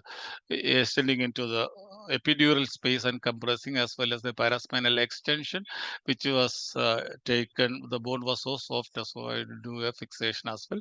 This is another case of Ewings, where you can see the deburking deburking and stabilization done, but it's because it is involving 360-degree and almost the one vertebrae is missing, vertebral body is missing. I had to do a 360-degree fixation for that. Then coming to the GCT and ABC, aneurysm bone jet tumors are very aggressive locally. And sometimes nowadays GCT and related tumors can be treated with a neoadjuvant treatment, denosumab. The initial data is encouraging regarding this immunotherapy treatment, immunomodulatory treatment, and GCT. But however, there is the expectation is that lifelong therapy is needed, and whenever this therapy is stopped, there is a high chance of recurrence. So the possibility of aggressive surgical, hence the possibility of aggressive surgical resection must be sought when it is technically feasible in a younger patient. This is a 21 or 22-year-old male patient, involvement of the aneurysm bone cyst for C3, C4, extensive involvement. Posterior elements are also involved. As you can see that it is involving everywhere. Most of the vertebral bodies and posterior elements are all involved. Vertebral arteries are all patent. So this is an X-ray showing the destruction. So this was again 2-level spondylectomy. It is actually is a piecemeal removal because of the vertebral artery is patent. In cervical spine, it is difficult to remove en bloc. So it was removed in piecemeal and a short segmented stabilization, because I thought this will give sparing some motion segment will good for the patient in the long run. We used the cage on the anterior with a plate, and then when posteriorly did the lateral mass cages connecting from the C2 to C5 and fixation with lateral mass screws and pedicle screws in C2. Hemangiomas, most of them are hemangiomas asymptomatic, but sometimes can be aggressive and can produce severe neurological deficit. This is one of the such cases where you can see that it is involving the anterior and posterior elements and compressing the dura, significantly producing neurological deficit for this patient. For these cases, better to go for a angiogram and pre-op embolization. Otherwise, bleeding will be too much. Sometimes we can lose the patient by just by bleeding itself. So it was embolized, and this is the post-embolization and pre-embolization pictures. This then again stable posterior elements were removed, all the epidural elements were removed, and then stabilized posteriorly with the pedicle screws. Some bone grafts placed anteriorly, posterolaterally actually in the body, and the patient underwent some radiation therapy as well to control the tumor. There are purely responsive tumors. Most common one are the chordomas and chordosarcomas. Here is the problem. It is initially it is the mainstay of the treatment is en bloc surgical resection. Nowadays, SRS and proton beam therapy has shown some promising results. So most of the patient previously I was doing during en bloc resection, and nowadays probably it is numbers are coming down. Sadish Rudrapay and Dr. Parthivan were discussing. And in block resection, sometimes we have to resort to the something called a planned transgression, where the tumor morphology may require to modified en bloc resection with the tumor violation is planned to protect the neighboring neural and vascular structures. This is especially to the tumor is within 360-degree, all the posterior and anterior elements. It is very difficult to take the posterior elements of the vertebral body without stretching the dura or spinal cord, where you have to cut the tumor in the center and take it out. Then marginal margin, that is another terminology, implies the tumor pseudocapsule has not been violated, but there is no additional tissues taken. That is the most common en bloc resection we do, in fact, in the vertebra, because of the dura, and you cannot remove the dura or the spinal cord. So one of the cases you can see that it's a chordosarcoma. Actually, it is involving the 12 vertebral body. This is removed en bloc. Like this is the technique I use. I got these pictures from one of the textbooks. This is how the pre-op images. You can see that the spinal cord is decompressed posteriorly. Then the anterior, when the anterior and taken, these are the method used to do this. The anterior vertebral body is removed, then it is stabilized anteriorly and posteriorly. Anteriorly with a cage with a bone graft inside. Then some rib is taken, detailed rib was taken, which that also used as a bone graft. Then fixed posteriorly with pedicle screws in 2 levels. This is another case.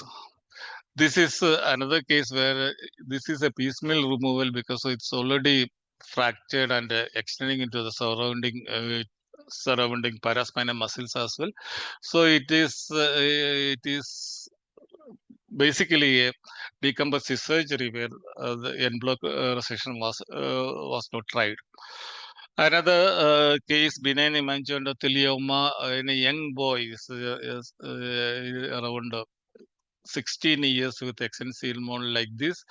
There in the C4 vertebral body, the entire vertebral body, one side is destroyed with the posterior elements involvement.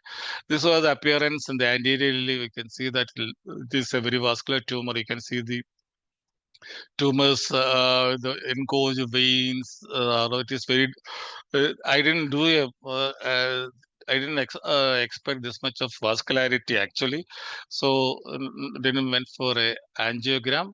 But luckily I could do it. That is, and ideally the vertebral body is taken. That is a vertebral artery is exposed. Then a cage is placed.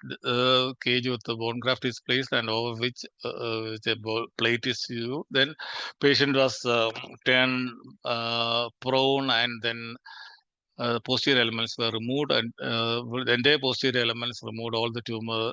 So this is an en bloc. It is not an en bloc, but it's a total spondylectomy, but mostly removed in piecemeal because of the fear of vertebral artery in artery injury.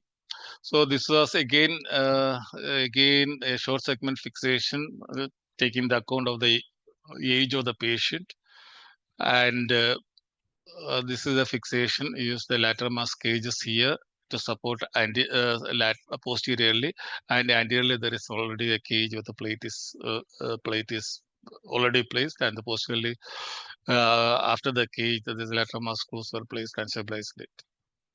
This is the picture of that 3D recon picture. Then coming to the chordomas is a rare tumor, 1% of case, but it is very aggressive tumor. Most often it can recur. This is one of the cases with a huge tumor. This was that axial. This was removed. You can see that already there is a swelling in the posteriorly. This is was removed in a Meser's Benz incision was placed to take out the tumor. This is the tumor. It is exposed, and almost all the tumors were removed. This is another case, probably one of the difficult case I ever encountered in my life. This is again a chordoma. You can see that it's affecting in the the S1 and extending into the epidural space.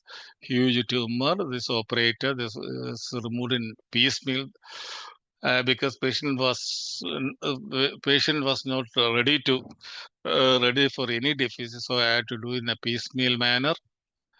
This some tumors and bones infiltrating with the bones were left behind.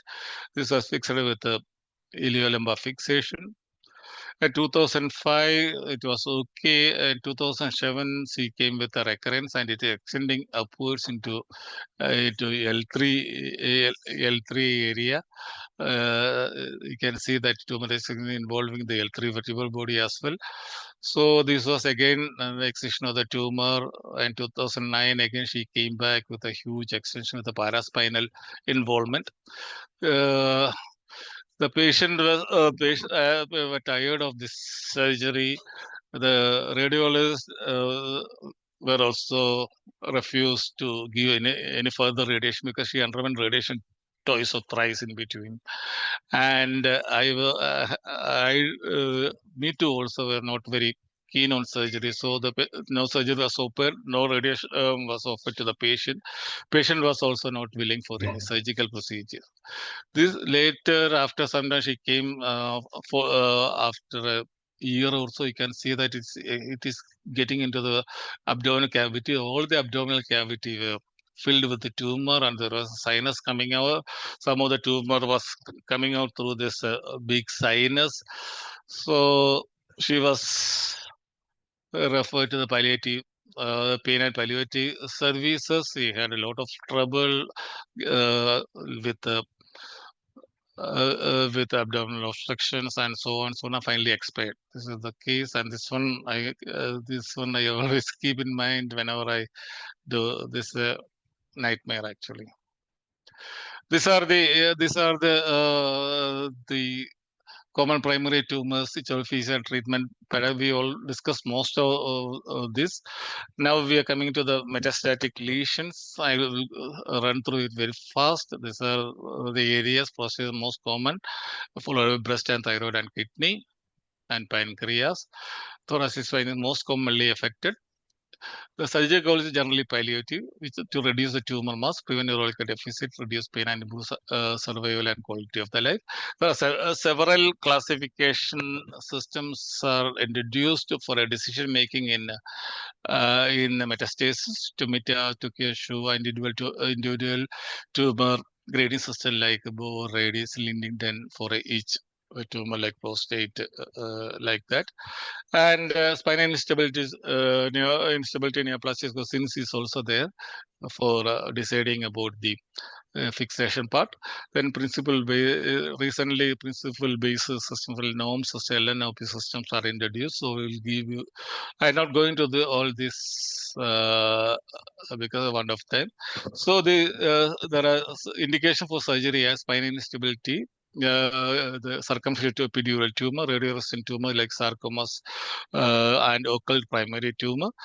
And then sometimes post-surgically, post-treatment, like radiotherapy, chemotherapy, we have to do decompression, worsening of the neurological symptoms, progression of the tumor with high-grade spinal cord compression, residue tumors like that.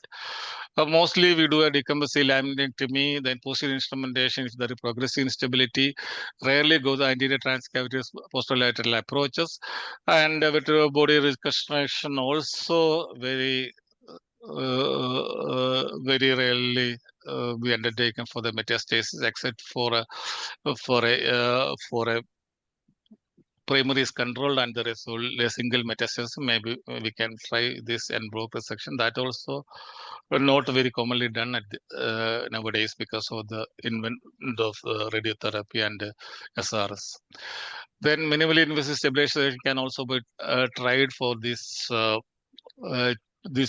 secondary mets.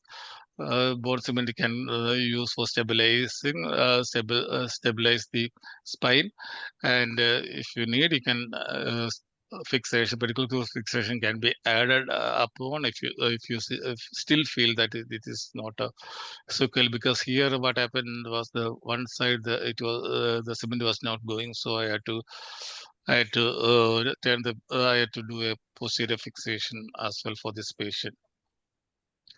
These are the algorithm for the treatment for the metastasis. Then local invasion. This was say tumor most likely from the lung, and it was a very paraspinal, and the CVTS case actually then they called for help once they see that there was some involvement of the vertebral body. And I just looked, and vertebral body was written up at 2 levels by the tumor. So they took the tumor out. I did a bone graft procedure. No instrumentation was required at that point.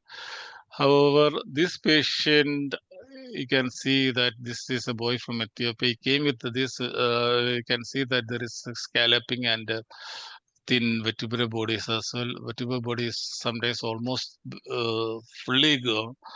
And MRI showed a huge tumor sitting inside, rising from D7 or D8 up to the S1.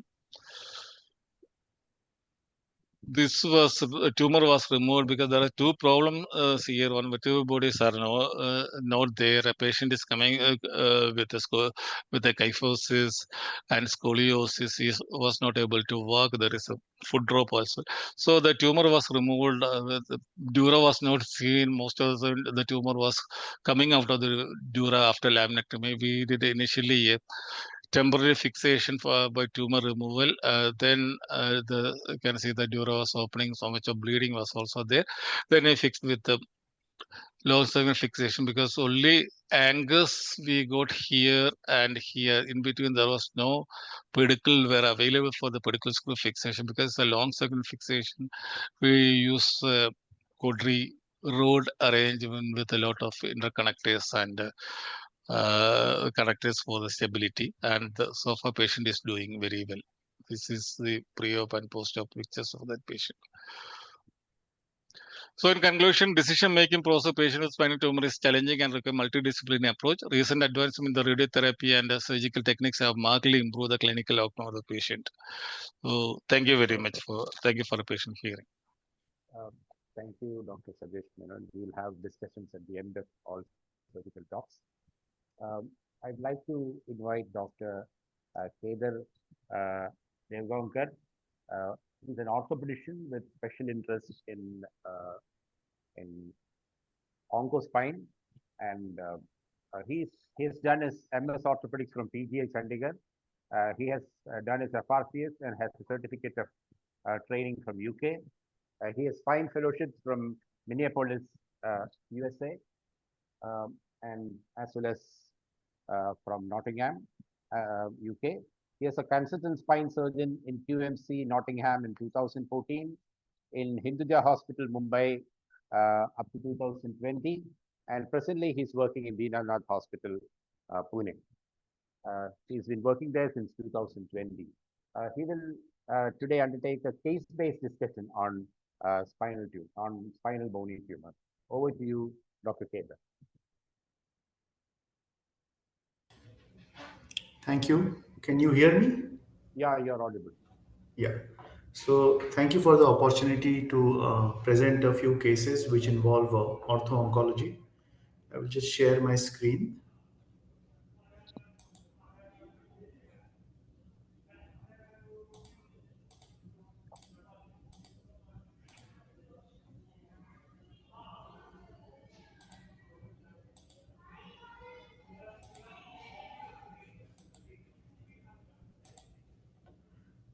Can you see that? Yes, you're visible. Your screen is visible. Okay. So my job is made pretty easy actually. Dr. Menon has shown all the cases and discussed about them very nicely. So I will skip the theory part of it. I'll go through it very quickly. So I don't do any intradural work. So all my talk will be only about extradural cases.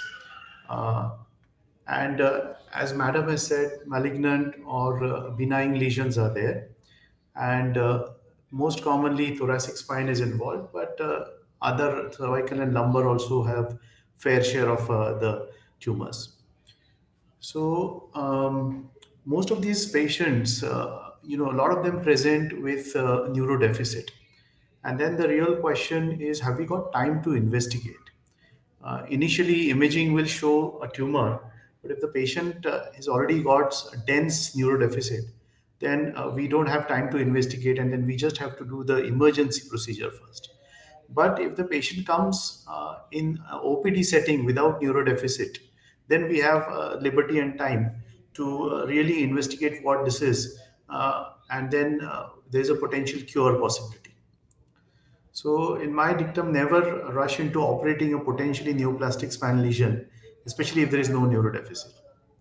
So, this is a routine, common blood markers and investigations we do for a patient who comes without neurodeficit. And a PET CT and MRI with CT correlation is must. And after the PET CT, I like to do a biopsy, which I always prefer to do a CT guided biopsy with similar principles as we do in appendicular skeleton. Management of these tumors depends on the diagnosis, staging, prognosis, life expectancy of the patient, what the patient wishes, what the family wishes.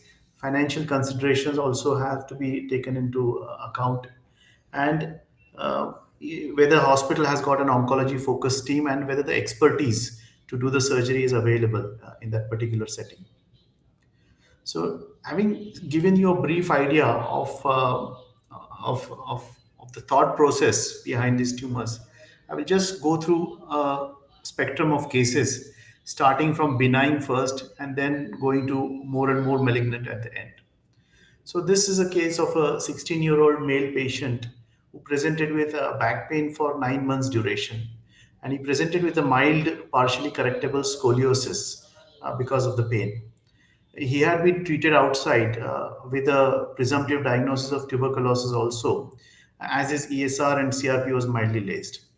We got a CT scan done, and the scan showed a typical osteoid osteoma with a nidus. And the first line of treatment in these is radiofrequency ablation. But sometimes the radiologists are not keen to give radiofrequency in these kind of locations because it is considered too close to the nerve root, and hence he was referred for surgery. So this is his scoliosis shown in this picture because of the pain. And in the surgery, we had to remove the tumor, and the we had to stabilize it because the pars of the vertebral body was thinned out quite significantly. So he has done quite well. He's nearly 10 years post now procedure, and he has got no recurrence. The next case I would like to share is a 19-year-old male who presented to me with progressive myelopathy. And MRI, CT scan of the patient was done, and it shows what looked like a hemangioma. It was a pretty aggressive tumor which was growing into the spinal canal and causing severe cord compression. So this is a case of an aggressive hemangioma in a young patient causing myelopathy. So for this patient, obviously we don't do biopsy for this hemangioma. We went in after embolization, and we did intralesional curettage and excision of the tumor. And for the vertebral body element, we did vertebroplasty along with stabilization. So he recovered quite well. He is nearly 5 years post his surgery, and he has got no recurrence. Next is a case of a 28-year-old lady who presented with upper thoracic pain and mild hyperreflexia of her legs. So imaging showed a lesion arising from her T3 vertebra, and quite an extensive lesion. And biopsy proved that it was a giant cell tumor. So for this tumor, further imaging which shows that it is going into the thoracic cavity, mainly on the left side. So for this tumor, we did neoadjuvant chemo in the form of preoperative zoledronic acid and denosumab to ossify the tumor and to make it more amenable for surgery. After a couple of months of zoledronic acid and denosumab, we further went ahead with the surgery because it was causing a bit of cord compression. We proceeded with pre-op embolization, and we had a team approach with spine oncology and thoracic surgery. And we did intralesional excision. It wasn't an en bloc over here because of the size of the tumor. And we did anterior cage and fixation. And this was her post-op CT scan. So I follow, or most of us now follow the norms framework to decide what exactly we are going to do for this particular case.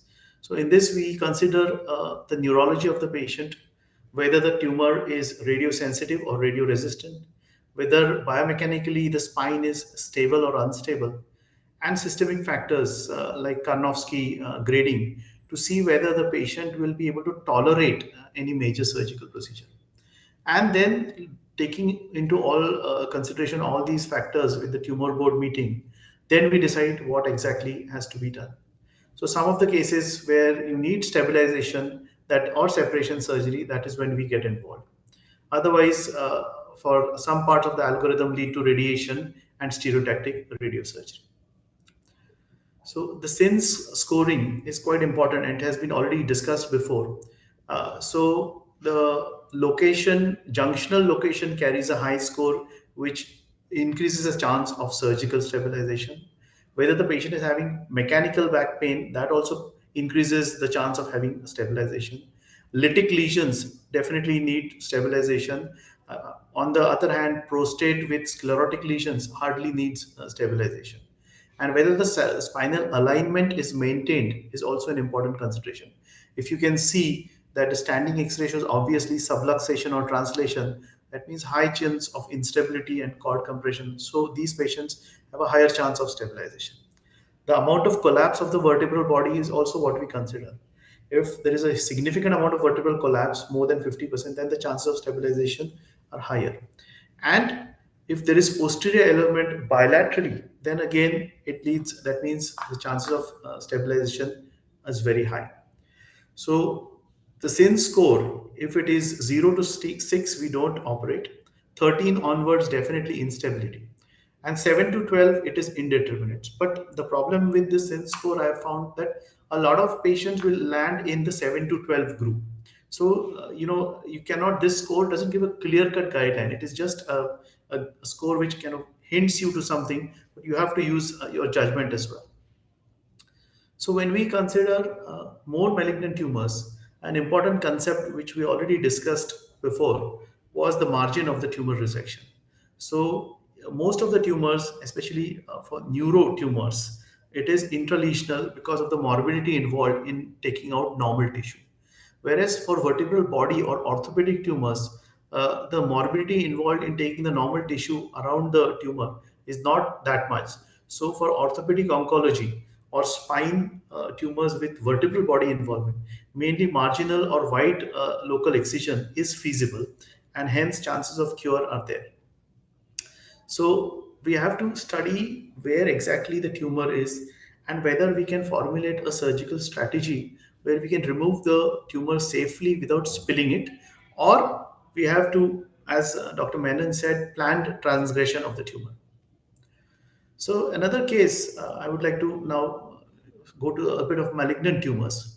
A 48-year-old lady who came with dull aching pain in the mid-back region, history of 6 months, and pain radiating in the radicular fashion to the right side of the chest. No lower limb symptoms. So imaging showed a tumor coming out from the right side of the T10 vertebral body, going into the chest, and it is also going cranially and caudally. Biopsy was done, and it showed a high-grade chondrosarcoma. So in this case, as mentioned earlier, there is not much role for chemotherapy or radiation. So we decided on surgery, and we were fortunate here because one pedicle was not involved. So we had a surgical plan which was feasible, and luckily the spinal cord did not have any cord compression so far. So we did angiography and embolization preoperatively to reduce the tumor vascularity and also to identify the anterior spinal artery. Because many times for these tumors in the thoracic region, we have to ligate three roots on either side. And we need to know where the anterior spinal artery is getting all its supply, because we should not ligate that intercostal artery. So that is the purpose of doing pre-op angiography, to reduce the vascularity and also to identify the anterior spinal artery. So that was the surgical plan. That is the patient lying prone with the cranial and the caudal end. We marked the ribs. We also included the biopsy track in the incision. And in the CT, the MRI, that was our surgical plan. 3-level oblique cuts to cut the vertebral body in such a fashion and to deliver the 3-level specimen intact after posterior stabilization. So you can also see the intra-op image which shows our 3 osteotomes going from back in the direction of that red arrow to the front of the vertebral body and removing the whole tumor D9, D10 and D11 en bloc. So that was our tumor. The margins were clear histologically, and we have ligated the roots 3 on both sides.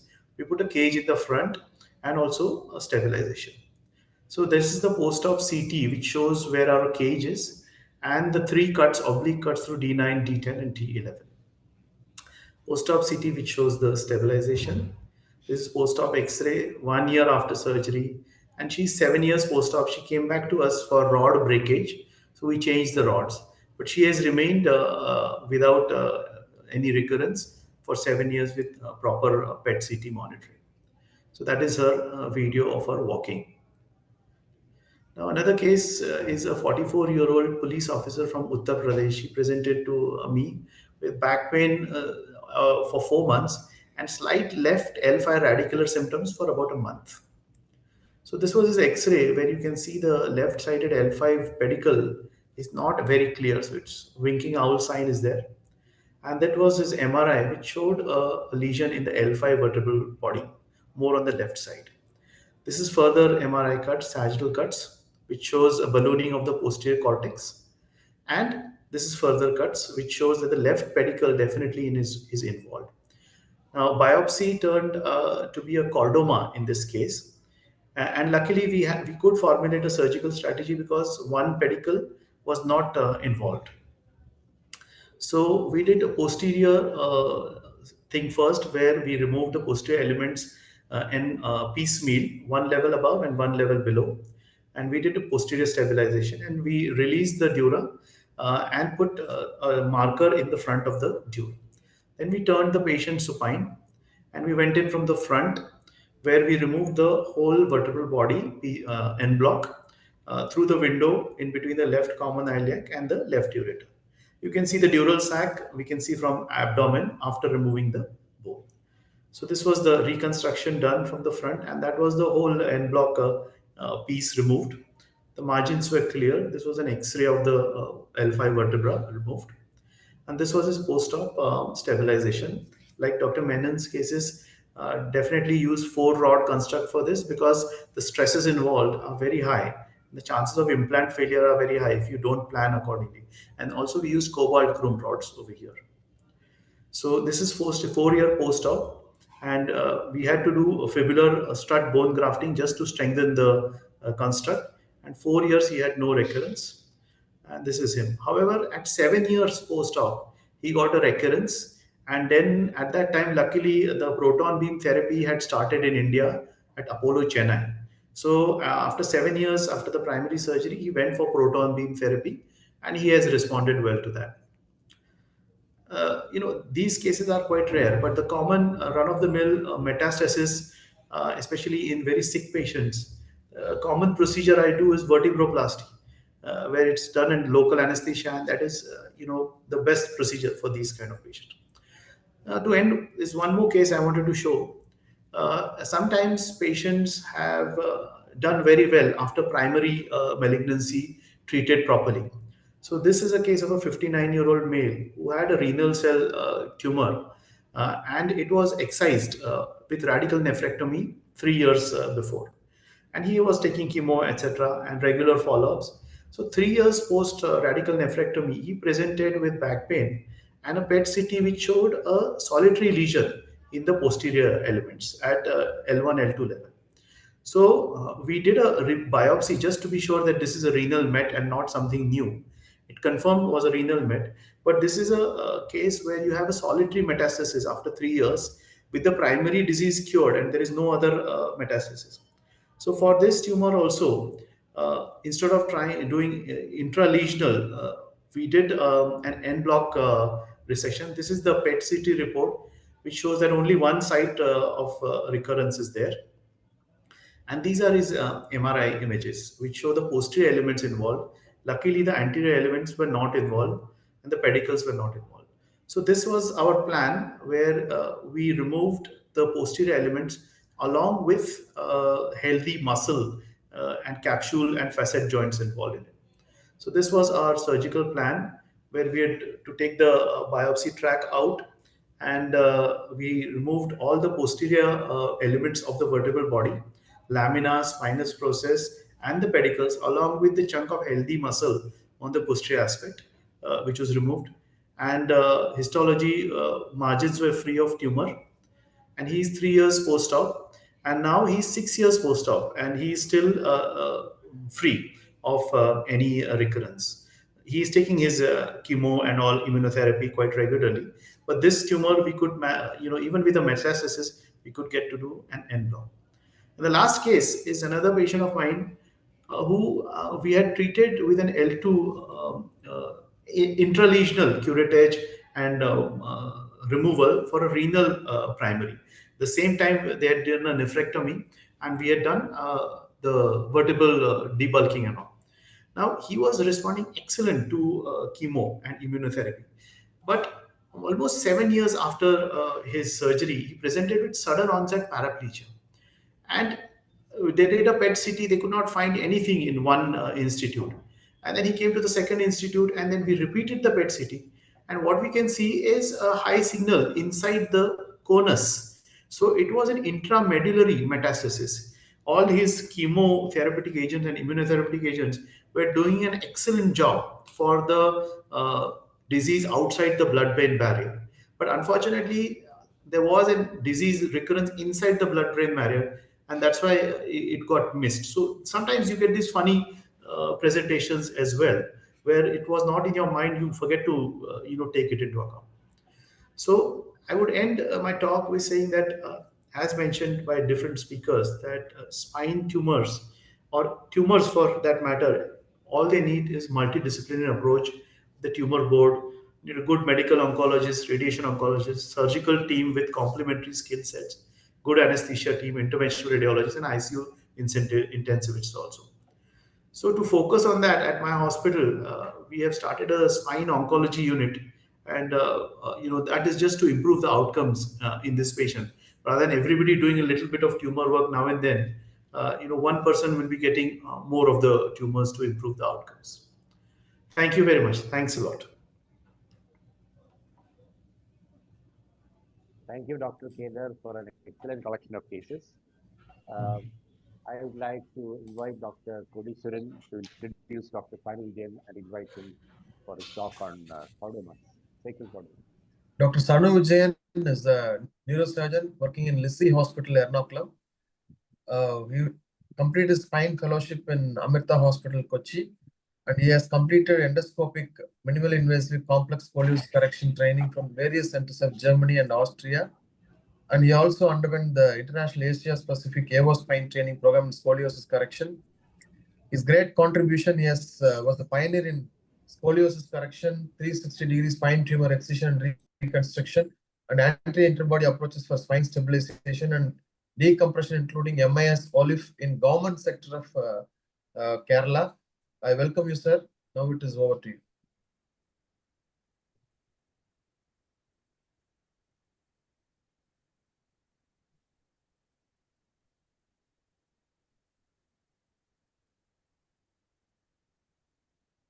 Good evening,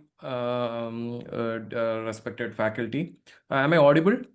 Yes, sir. Yeah, you're audible. Okay, thank you. First of all, I would like to thank the organizers for giving me this opportunity to present our cases and to present this topic, that is sacral tumors, the complex sacral tumors, the principles of excision and reconstruction. So as we know, the sacral tumors are very rare and slow-growing tumors. They account for less than 7% of all the spinal tumors. Usually these patients present very late, at a very later stage at the diagnosis, because of the very non-specific symptoms like maybe mild paresthesia of limbs or mild pain in the limbs, and may also due to the inadequate imaging. For example, tumors like lymphoma, they may be missed on a routine CT scan because the overall architecture of the bone may not be affected and may be missed on a routine CT scan, and also due to the clinical rarity of these lesions. So I thought I shall present two clinical cases which we had recently operated in Lycia Hospital, Kochi, because these two cases represent two different clinical situations where we adopted different situations. For example, the case on the left-hand side, the left picture shows as a middle year lady who presented with extensive destruction of the sacrum and with severe pelvic anterior extension and bilateral sacral extension. While the second case on the right side, there was a limited tumor below S3 and there was not much of significant pelvic involvement. So they represented two different situations which needed different approaches. So coming to the first case, this was a 67 years female patient who had presented to us with severe pain in both legs. She had bowel and bladder involvement. As I told from the picture, we can see that there is significant pelvic extension anteriorly and also significant bilateral pelvic extension into the both sacral foramina. So this patient, we had planned a preoperative biopsy which showed chordoma, and this since it was a huge tumor with increased vascularity which was suspected, we did a preoperative angiogram, but there could not be any feeders which could be found which could be embolized. So preoperative embolization was not done. The patient had bowel and bladder incontinence, so we had planned a colostomy during the definitive procedure. And for these last tumors with significant pelvic extension, we had planned a combined approach, that is an anterior abdominal approach followed by a posterior approach for the 360-degree excision of this tumor. Usually we plan bilateral ureteric stenting for these huge tumors when we are taking an anterior approach. Even though they may not prevent a ureteric injury, but it is very useful to identify a ureteric injury and do the repair. So as I told, we had taken a combined approach, an anterior abdominal stage initially. We had taken the gastrosurgeons for the initial exposure. A transabdominal, transperitoneal approach was taken. The bowel loops were mobilized, rectosigmoid and bladder was mobilized, and as we can see, we could identify some feeders from the lateral sacral and median sacral vessels, which were isolated and divided. After that, we went ahead and did the tumor decompression from the anterior aspect. After the tumor decompression from the anterior aspect was done, what we did was we placed a herniorrhaphy mesh behind the bowel loops and also behind the great vessels and the ureters. This herniorrhaphy mesh has two important functions. One is to prevent the herniation of bowel loops through into the transpelvic posteriorly. Also, when we are taking the second stage posterior approach, this mesh will act as a barrier in preventing injury to the great vessels and ureters while we are approaching from the posterior aspect. So after the first stage was over, we stabilized the patient, and then we went ahead with the second stage posterior approach after 5 days. We can take a vertical skin incision or a Mercedes-Benz incision where the vertical limb will extend till L5 and then it diverges to both sides. We had raised full thickness musculofacial cutaneous flaps and then did the remaining tumor excision from the posterior aspect. Since there was significant destruction of the sacroiliac joints bilaterally, we went ahead and did a iliolumbar fixation during the posterior approach. When 50% of the sacroiliac joints are affected, then we have to go and do a iliolumbar fixation. So this was the first case, and these are the postoperative images, which shows good clearance, and also the postoperative X-ray, which shows the implant in position. Now coming to the second case, as I told, this was a 46-year-old male patient. Compared to the first case, this patient didn't have significant pelvic involvement anteriorly, and also the tumor was involving the lower sacral segments. So, and also we can see that the sacroiliac joints were not destroyed. So we went ahead with the total posterior approach, the Mercedes-Benz incision, and we did a total posterior excision totally from the posterior aspect. And after the excision was done, we had placed a mesh and placed it with tacks. So this is the postoperative image, which shows good clearance. So these two tumors turned out to be chordomas, and as we know, chordomas arise from the remnants of the notochord. I'm not going to the details of embryology. The classification of all these tumors have been dealt already. I would like to mention some key differentiating factors to identify or differentiate these different sacral tumors. We have to see where the epicenter of the lesion is. We have to see whether there is a presence or absence of a matrix like a bony matrix or a chondroid matrix, and whether there is significant extra osseous extension. Now coming to the key differentiating features of chordomas and chondrosarcomas. Chordomas usually occur in the midline and usually affects the lower sacral segments, while chondrosarcoma, as you can see, usually affects the upper segments and usually has an eccentric position, not exactly in the midline. Ewing sarcomas usually affect the alar region and causes significant lysis, and large extraosseous tumor extensions are part of Ewing sarcoma, while osteosarcomas present as densely mineralized bone, as we can see here, and they MRI wise they are non-specific, and these areas of new bone formation may be seen as flow voids on MRI. Now coming to the hemopoietic tumors, plasmacytomas doesn't have a matrix, which I was telling. Usually presents eccentrically. Can be pure lytic or lytic along with sclerosed areas. While in the case of lymphomas, these tumors can be very well missed with a routine CT, because the overall bony architecture of the tumor may not be destroyed. So it can be missed on a routine CT, may be picked up with a contrast MRI or a PET scan. Now coming to the surgical approaches of the sacral tumor. As we know, these are very complex tumors and they require a multidisciplinary approach along with the neurosurgeon. We have to have the plastic surgeon on board, especially if we have to raise rectus abdominis flaps or local flaps for the posterior pelvic reconstruction. We have to have the gastrosurgery team for the abdominal approach. The abdominal exposure, the urologist for the bilateral stenting, the anesthesia team, the interventional radiology team in case we have to do a preoperative embolization, and of course the neuro monitoring team. Now, coming to the evaluation and planning, a biopsy is mandatory in all these tumors. It's taken slightly off midline. We have to mark the site, and the biopsy track has to be excised during the definitive surgical procedure. We have to avoid a transrectal route. FNA co-biopsy or a CT-guided biopsy may be taken. We have to do a staging to rule out mets. A whole spine MRI, CT PET has to be taken. And angio has to be done to assess vascular involvement and assess the possibility of preoperative embolization. Now, the types of resection, I'm not going to detail. En bloc resection means when we are resecting the tumor along with a margin of healthy tissue.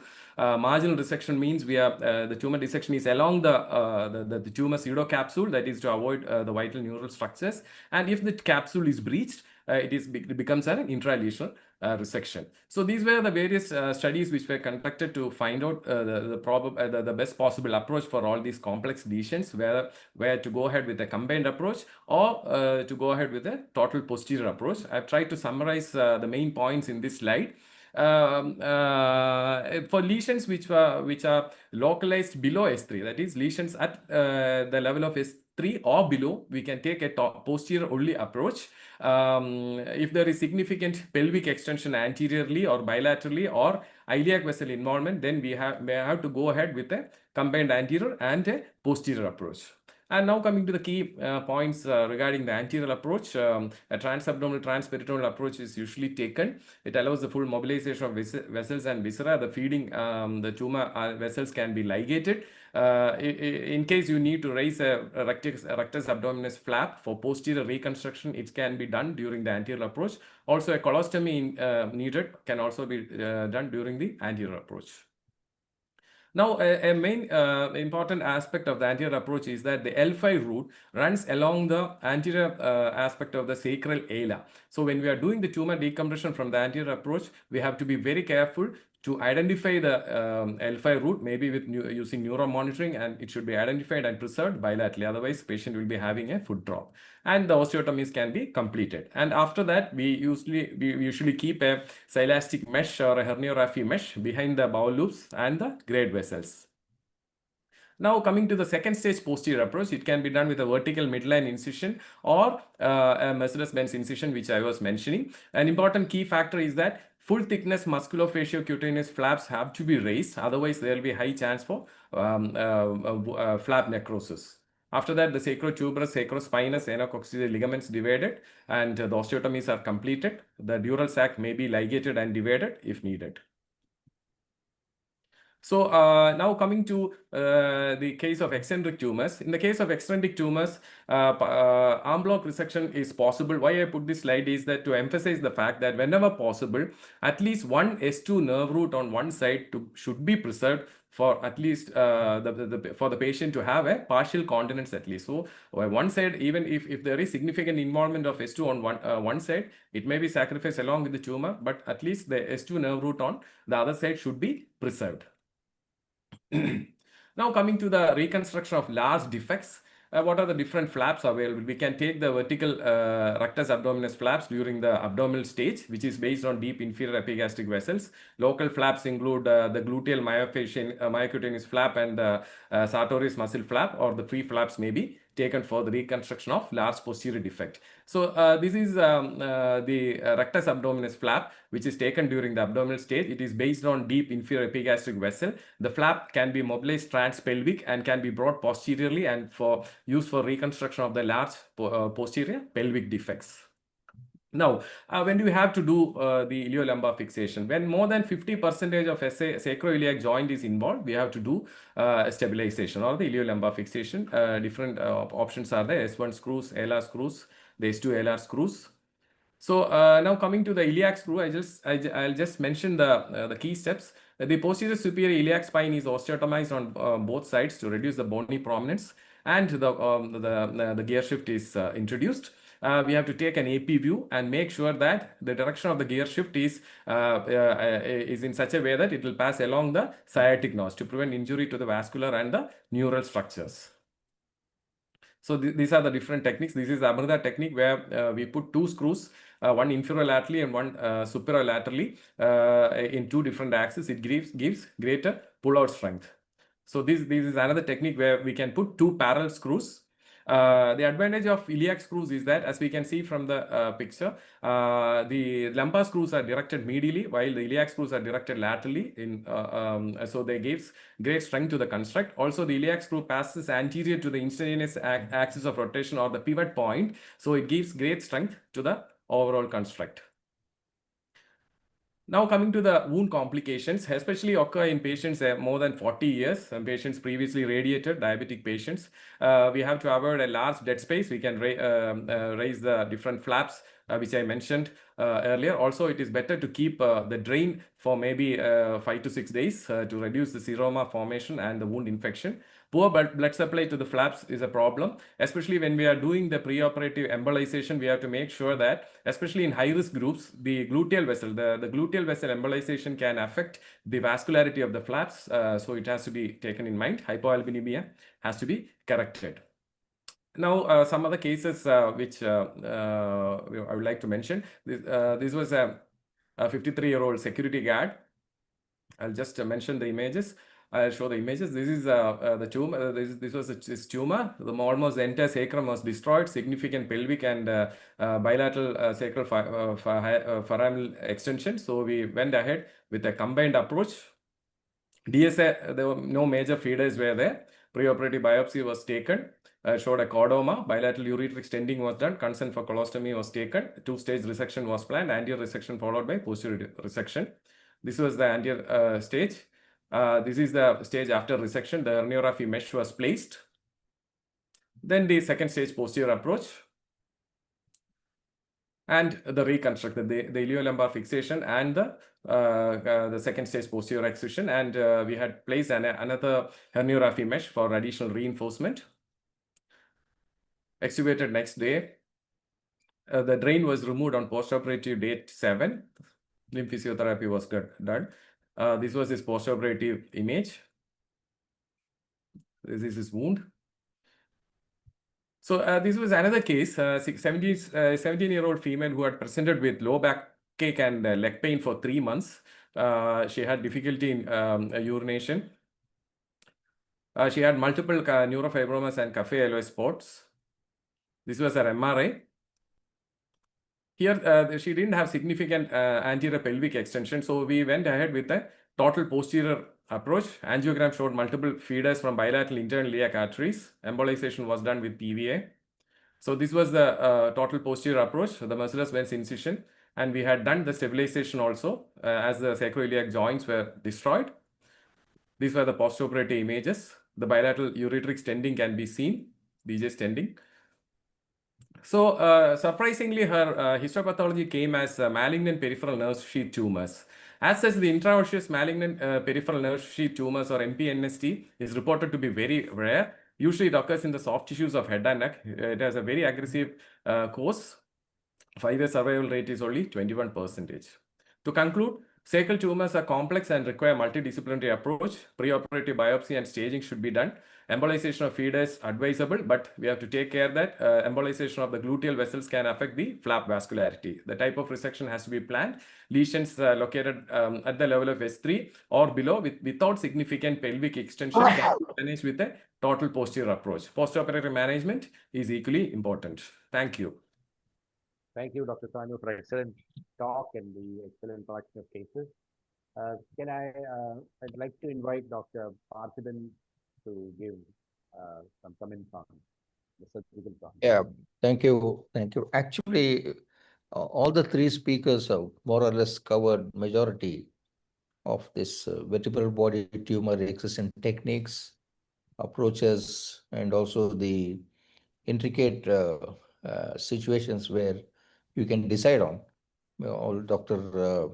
Menon, Dr. Kedar, and Dr. Sanu. It has given a wide dimension to this subject.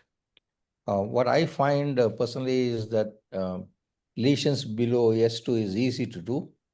Just simply dividing the fact is S2 below is easy to do. S2 above is difficult, complex. The same way, lesions in the junction regions are more complex, like, cervical thoracic junction and thoracolumbar junctions. Those 2 areas are more common. The significant fact which I find as far as the lumbar region is that the amount of morbidity one has to be accepted along with the colostomy and, of course, repositioning of the ureter. These are some of the surgical techniques we face. The other thing which I personally feel is that the cervical region is the vertebral artery. Then we may need to do the angiographic, understanding of the vertebral artery and its supply to the brain and see the majority. Sometimes we do have rudimentaries and we do not have, so it's easy to excise it. I also see in all the three talks the importance of the instrumentation in the system. In fact, that without instrumentation, I was wondering how these surgeries were done in earlier days. Very, very, very difficult. it's very difficult because after instrumentation, now they are looking more complete vertebral body tumors surgery. So this is the comment I can make it. As a whole, this has given a extremely good view. The one another issue which I had, as Menon was speaking about this, the chondrosarcomas are recurring. It's very difficult, and they are the most because they keep coming up every 2 years or something like that, a recurrence, and you sometime somewhere you get tired. As I said, about the 5-year survival rate is very low if it is going to be extensive and recurring. So it's quite challenging, and in fact, that I appreciate Matthew for making such a good faculty for this vertebral body tumor CME. It's very good webinar. Yeah. Doctor, thank you, Dr. Parthiban. Can I ask Dr. Satish Rudrappa to give his comments on? Yeah, Matthew, as Parthiban mentioned, all three speakers spoke wonderfully. But as Kedar mentioned, spinal tumor surgeries is a rarity, luckily. And in my own last 30 years of experience, my total number of vertebral bodies tumors are closer to 102 only. So in a year, even if you're an expert, you'll be doing about 5 to 10 maximum tumor surgeries. I'm talking about the surgeries which involve the vertebral body and the posterior component, not the posterior component alone. In a year, nowadays, I'm doing just about one vertebrectomies, total en bloc removals, rather than which used to be done earlier. So in that way, it is very important. No single center and no single surgeon can do wider procedure, with a greater expertise. So as Kedar mentioned, it is very important within your group to find out who does the best and make sure you participate along with him. The second is, as Parthiban mentioned, I have already published 2-3 articles long ago where I've given a full perspective. In fact, I had my own long series of 26 patients of partial sacrectomies, which are published about 5 years ago, where the sacral tumors is a wonderful tumor as long as it stays below S2. And at least as the Sanju mentioned, the preservation of one S2 is mandatory. And to tell you the story, last week, I had one patient whose tumor was looking in the radiology, CT scan, and the VR images which I used, that I could save one S2 nerve. He's a 72-year-old gentleman, a well-educated man. He wanted no deficit, and when the tumor is quite big, and it was involving only a part of the fat which was behind the rectum. Rectum was not involved radiologically. But when I went in, the S2 roots, both were involved, and the one was just looking on the top of the foramen, and anteriorly, when I was putting the hand, the rectum was completely adherent. And in fact, because the patient is so educated and they had every information, including in the chat GPT, what all the methodology which should be utilized, and he wanted no deficit. First time in my life, I came out and I told them he needs the colostomy, and if I might, take out this too, he might have a foot drop. To be frank with you, the two of his children, both of them are software engineers, they said, "Doctor, we cannot take the,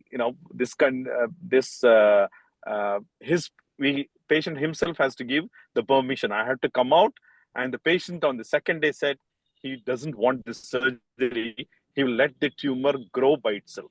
So because the recurrence rate with the sacral cardomas, as the Sajesh Manan is showing, when we do the circumferential approaches, and even if you spill it, believe it or not, in 6 months to 1 year, you'll have so much of recurrence, and the patients will curse you for having done the surgery.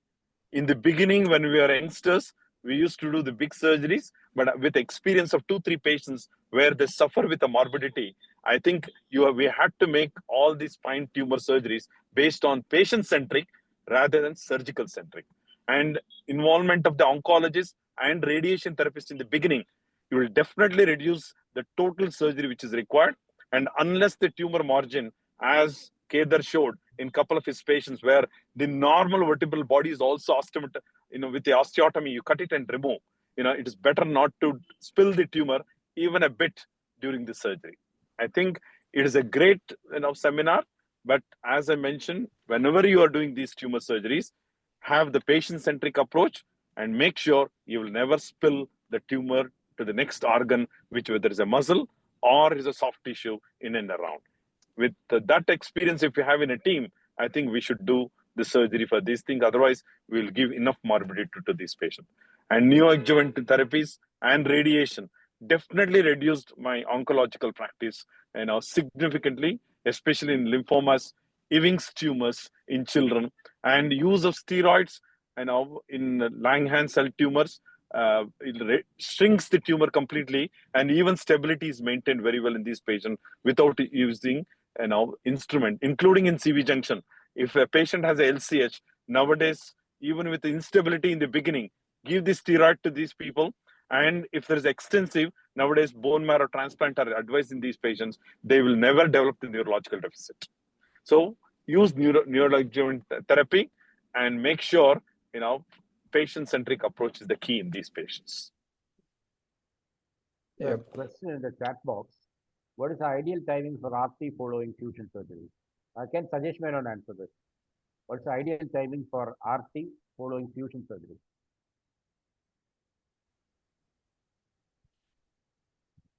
The ideal time, see, at the earliest is the best because of the tumor can grow. On the same hand, we have to think about the wound healing issues. So at least 2 weeks is good enough for the wound to heal, and we can give a RT. My center following this protocol, where we delay it for 2 weeks, and once the the wound is healed properly, we give the RT at the earliest. I had a question to Dr. Parthiban. The proton pump is so costly.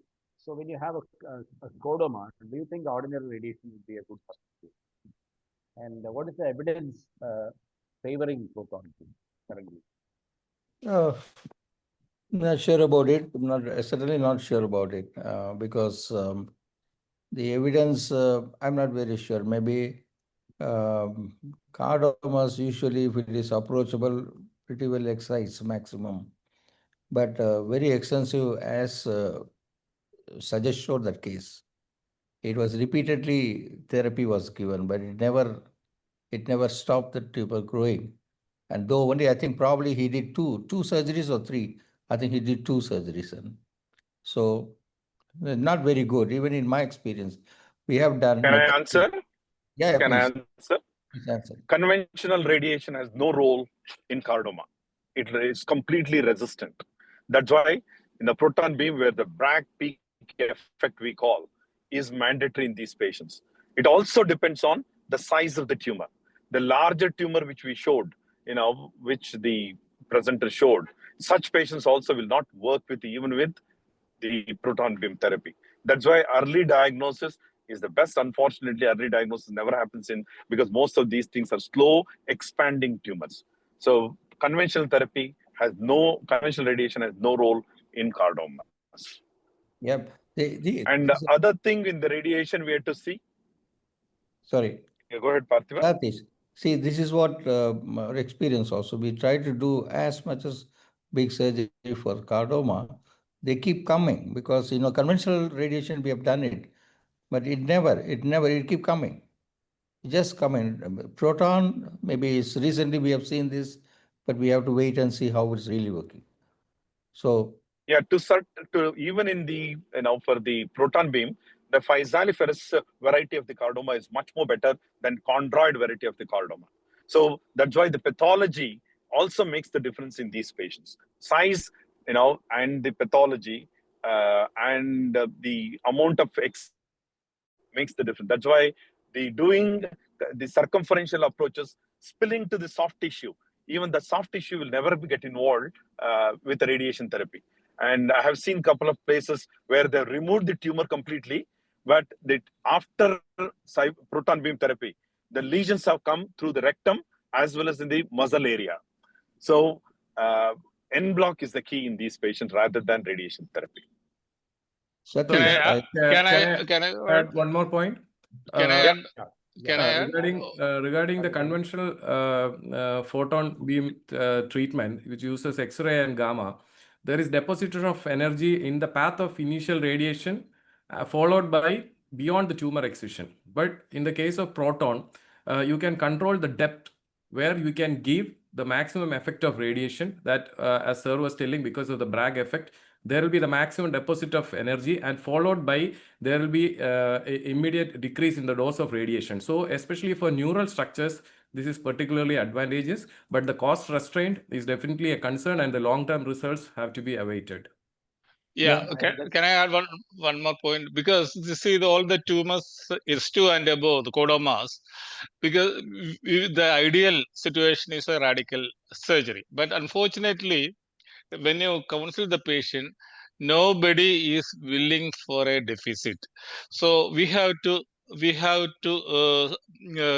short in we cannot do a radical surgery most of the patients, and even when we send the patient for proton beam therapy, I had at least 3-4 patients with a recurrence even after the proton beam radiation therapy. This is because the huge tumor margin we have to leave behind. As Dr. Sadesh Chaludrabai said in one of his cases, he had to come out and he had to spoke to the patient. And none of the patient in Indian scenario, they were not willing for the deficit as well as the colostomy. They cannot accept that. That is a major problem with the codomas, especially high codomas. I just had to add, when it is a clival codoma, if the dura has not been breached, these patients do reasonably well. They do not seem to have, they do not seem to be that as invasive as the sacral codoma. And when it comes to proton beam, I have seen several long-term survivors after clival codoma excision. Probably in a sacral situation, the planes are too vast and more easy to penetrate when compared to a clival tissue. I completely agree, because I have about 4 patients with a clival cordoma, which is, we have done initially the extradural approach decompressed, and then we have given, as long as the petrous bone apex is not involved, if it's only the clival central part, they do extremely well. But once if it involves the petrous bone, their recurrence chances are very high. I completely agree with you that clival cardomas do. Correct. Maybe that may be because of this anatomical barrier. That's what my feeling is. That region is much better when compared to the other region. I just wanted to make one point. I do not know whether Satish can remember about this. Tomita Shah, they saw in you. Correct. I only once I met Dr. Tomita when he came to India. That's the time when many years ago. Correct. He showed the saw. It's very thin. Correct. Because very thin, and it will have a cog wheel to cut the disc, especially the Tomita saw is the best. So if you don't have a Tomita saw, to do the vertebrectomy, the biggest challenge is the disc removal along with the end plate. If you do with a routine way of using the pituitary punch and do, it will take a lot of your time and energy. With the Tomita saw, and you will have a kind of a L-shaped thing which keeps away from the dura, and you cut it within a few seconds. You can cut it. But unfortunately, I tried to get it from Japan. It will never be marketed outside the Japan, and it's not available anywhere in the world. And I started using the giggly saw. But when you use the giggly saw, what happens is the anteriorly when you pass, and unless you pull it down, sometime the dura will play. You'll be extremely scared that you'll cut the anterior dura. That's a beauty, because they said it is a secret of Japanese neurosurgeon. Tomita was telling They never Yeah, told because and never. though my hospital, we had the Japanese, I couldn't get it because it is, yeah, The correct. spillage of this material is because of our technique also. Because when you do the vertebrectomy, you use the different instruments that actually gives joules. But tomato it cuts very easily. So, like what Correct. Sajesh showed that case, probably had he done at L5 level above, L5 level above that the sacral tumor which kept recurring. If you had probably tomato, probably I'm just not sure about. Probably you may have excised the tumor-free region of that particular case. I'm not sure about. I have used the tomato saw. It is a wonderful. It is not available and not allowed to sold out of Japan. Because Japan customer don't allow it to come out. Yeah. So I think we have exceeded time somewhat, and I have to thank all the speakers for such a wonderful set of talks and the panelists for such a lively discussion. Thank you, everybody. And we will be having webinars on the 2nd and 4th Saturdays of every month. And I'd like to invite everybody to participate in the next webinar also. Thank you so much. Thank you. Thank you, Matthew, for the invite. Thank you, Thank you. Matthew. Thank you, Matthew. Thank you, sir. Thank you. Thank you, Matthew, sir. Thank you very well. Thank Bye-bye. you. Bye-bye.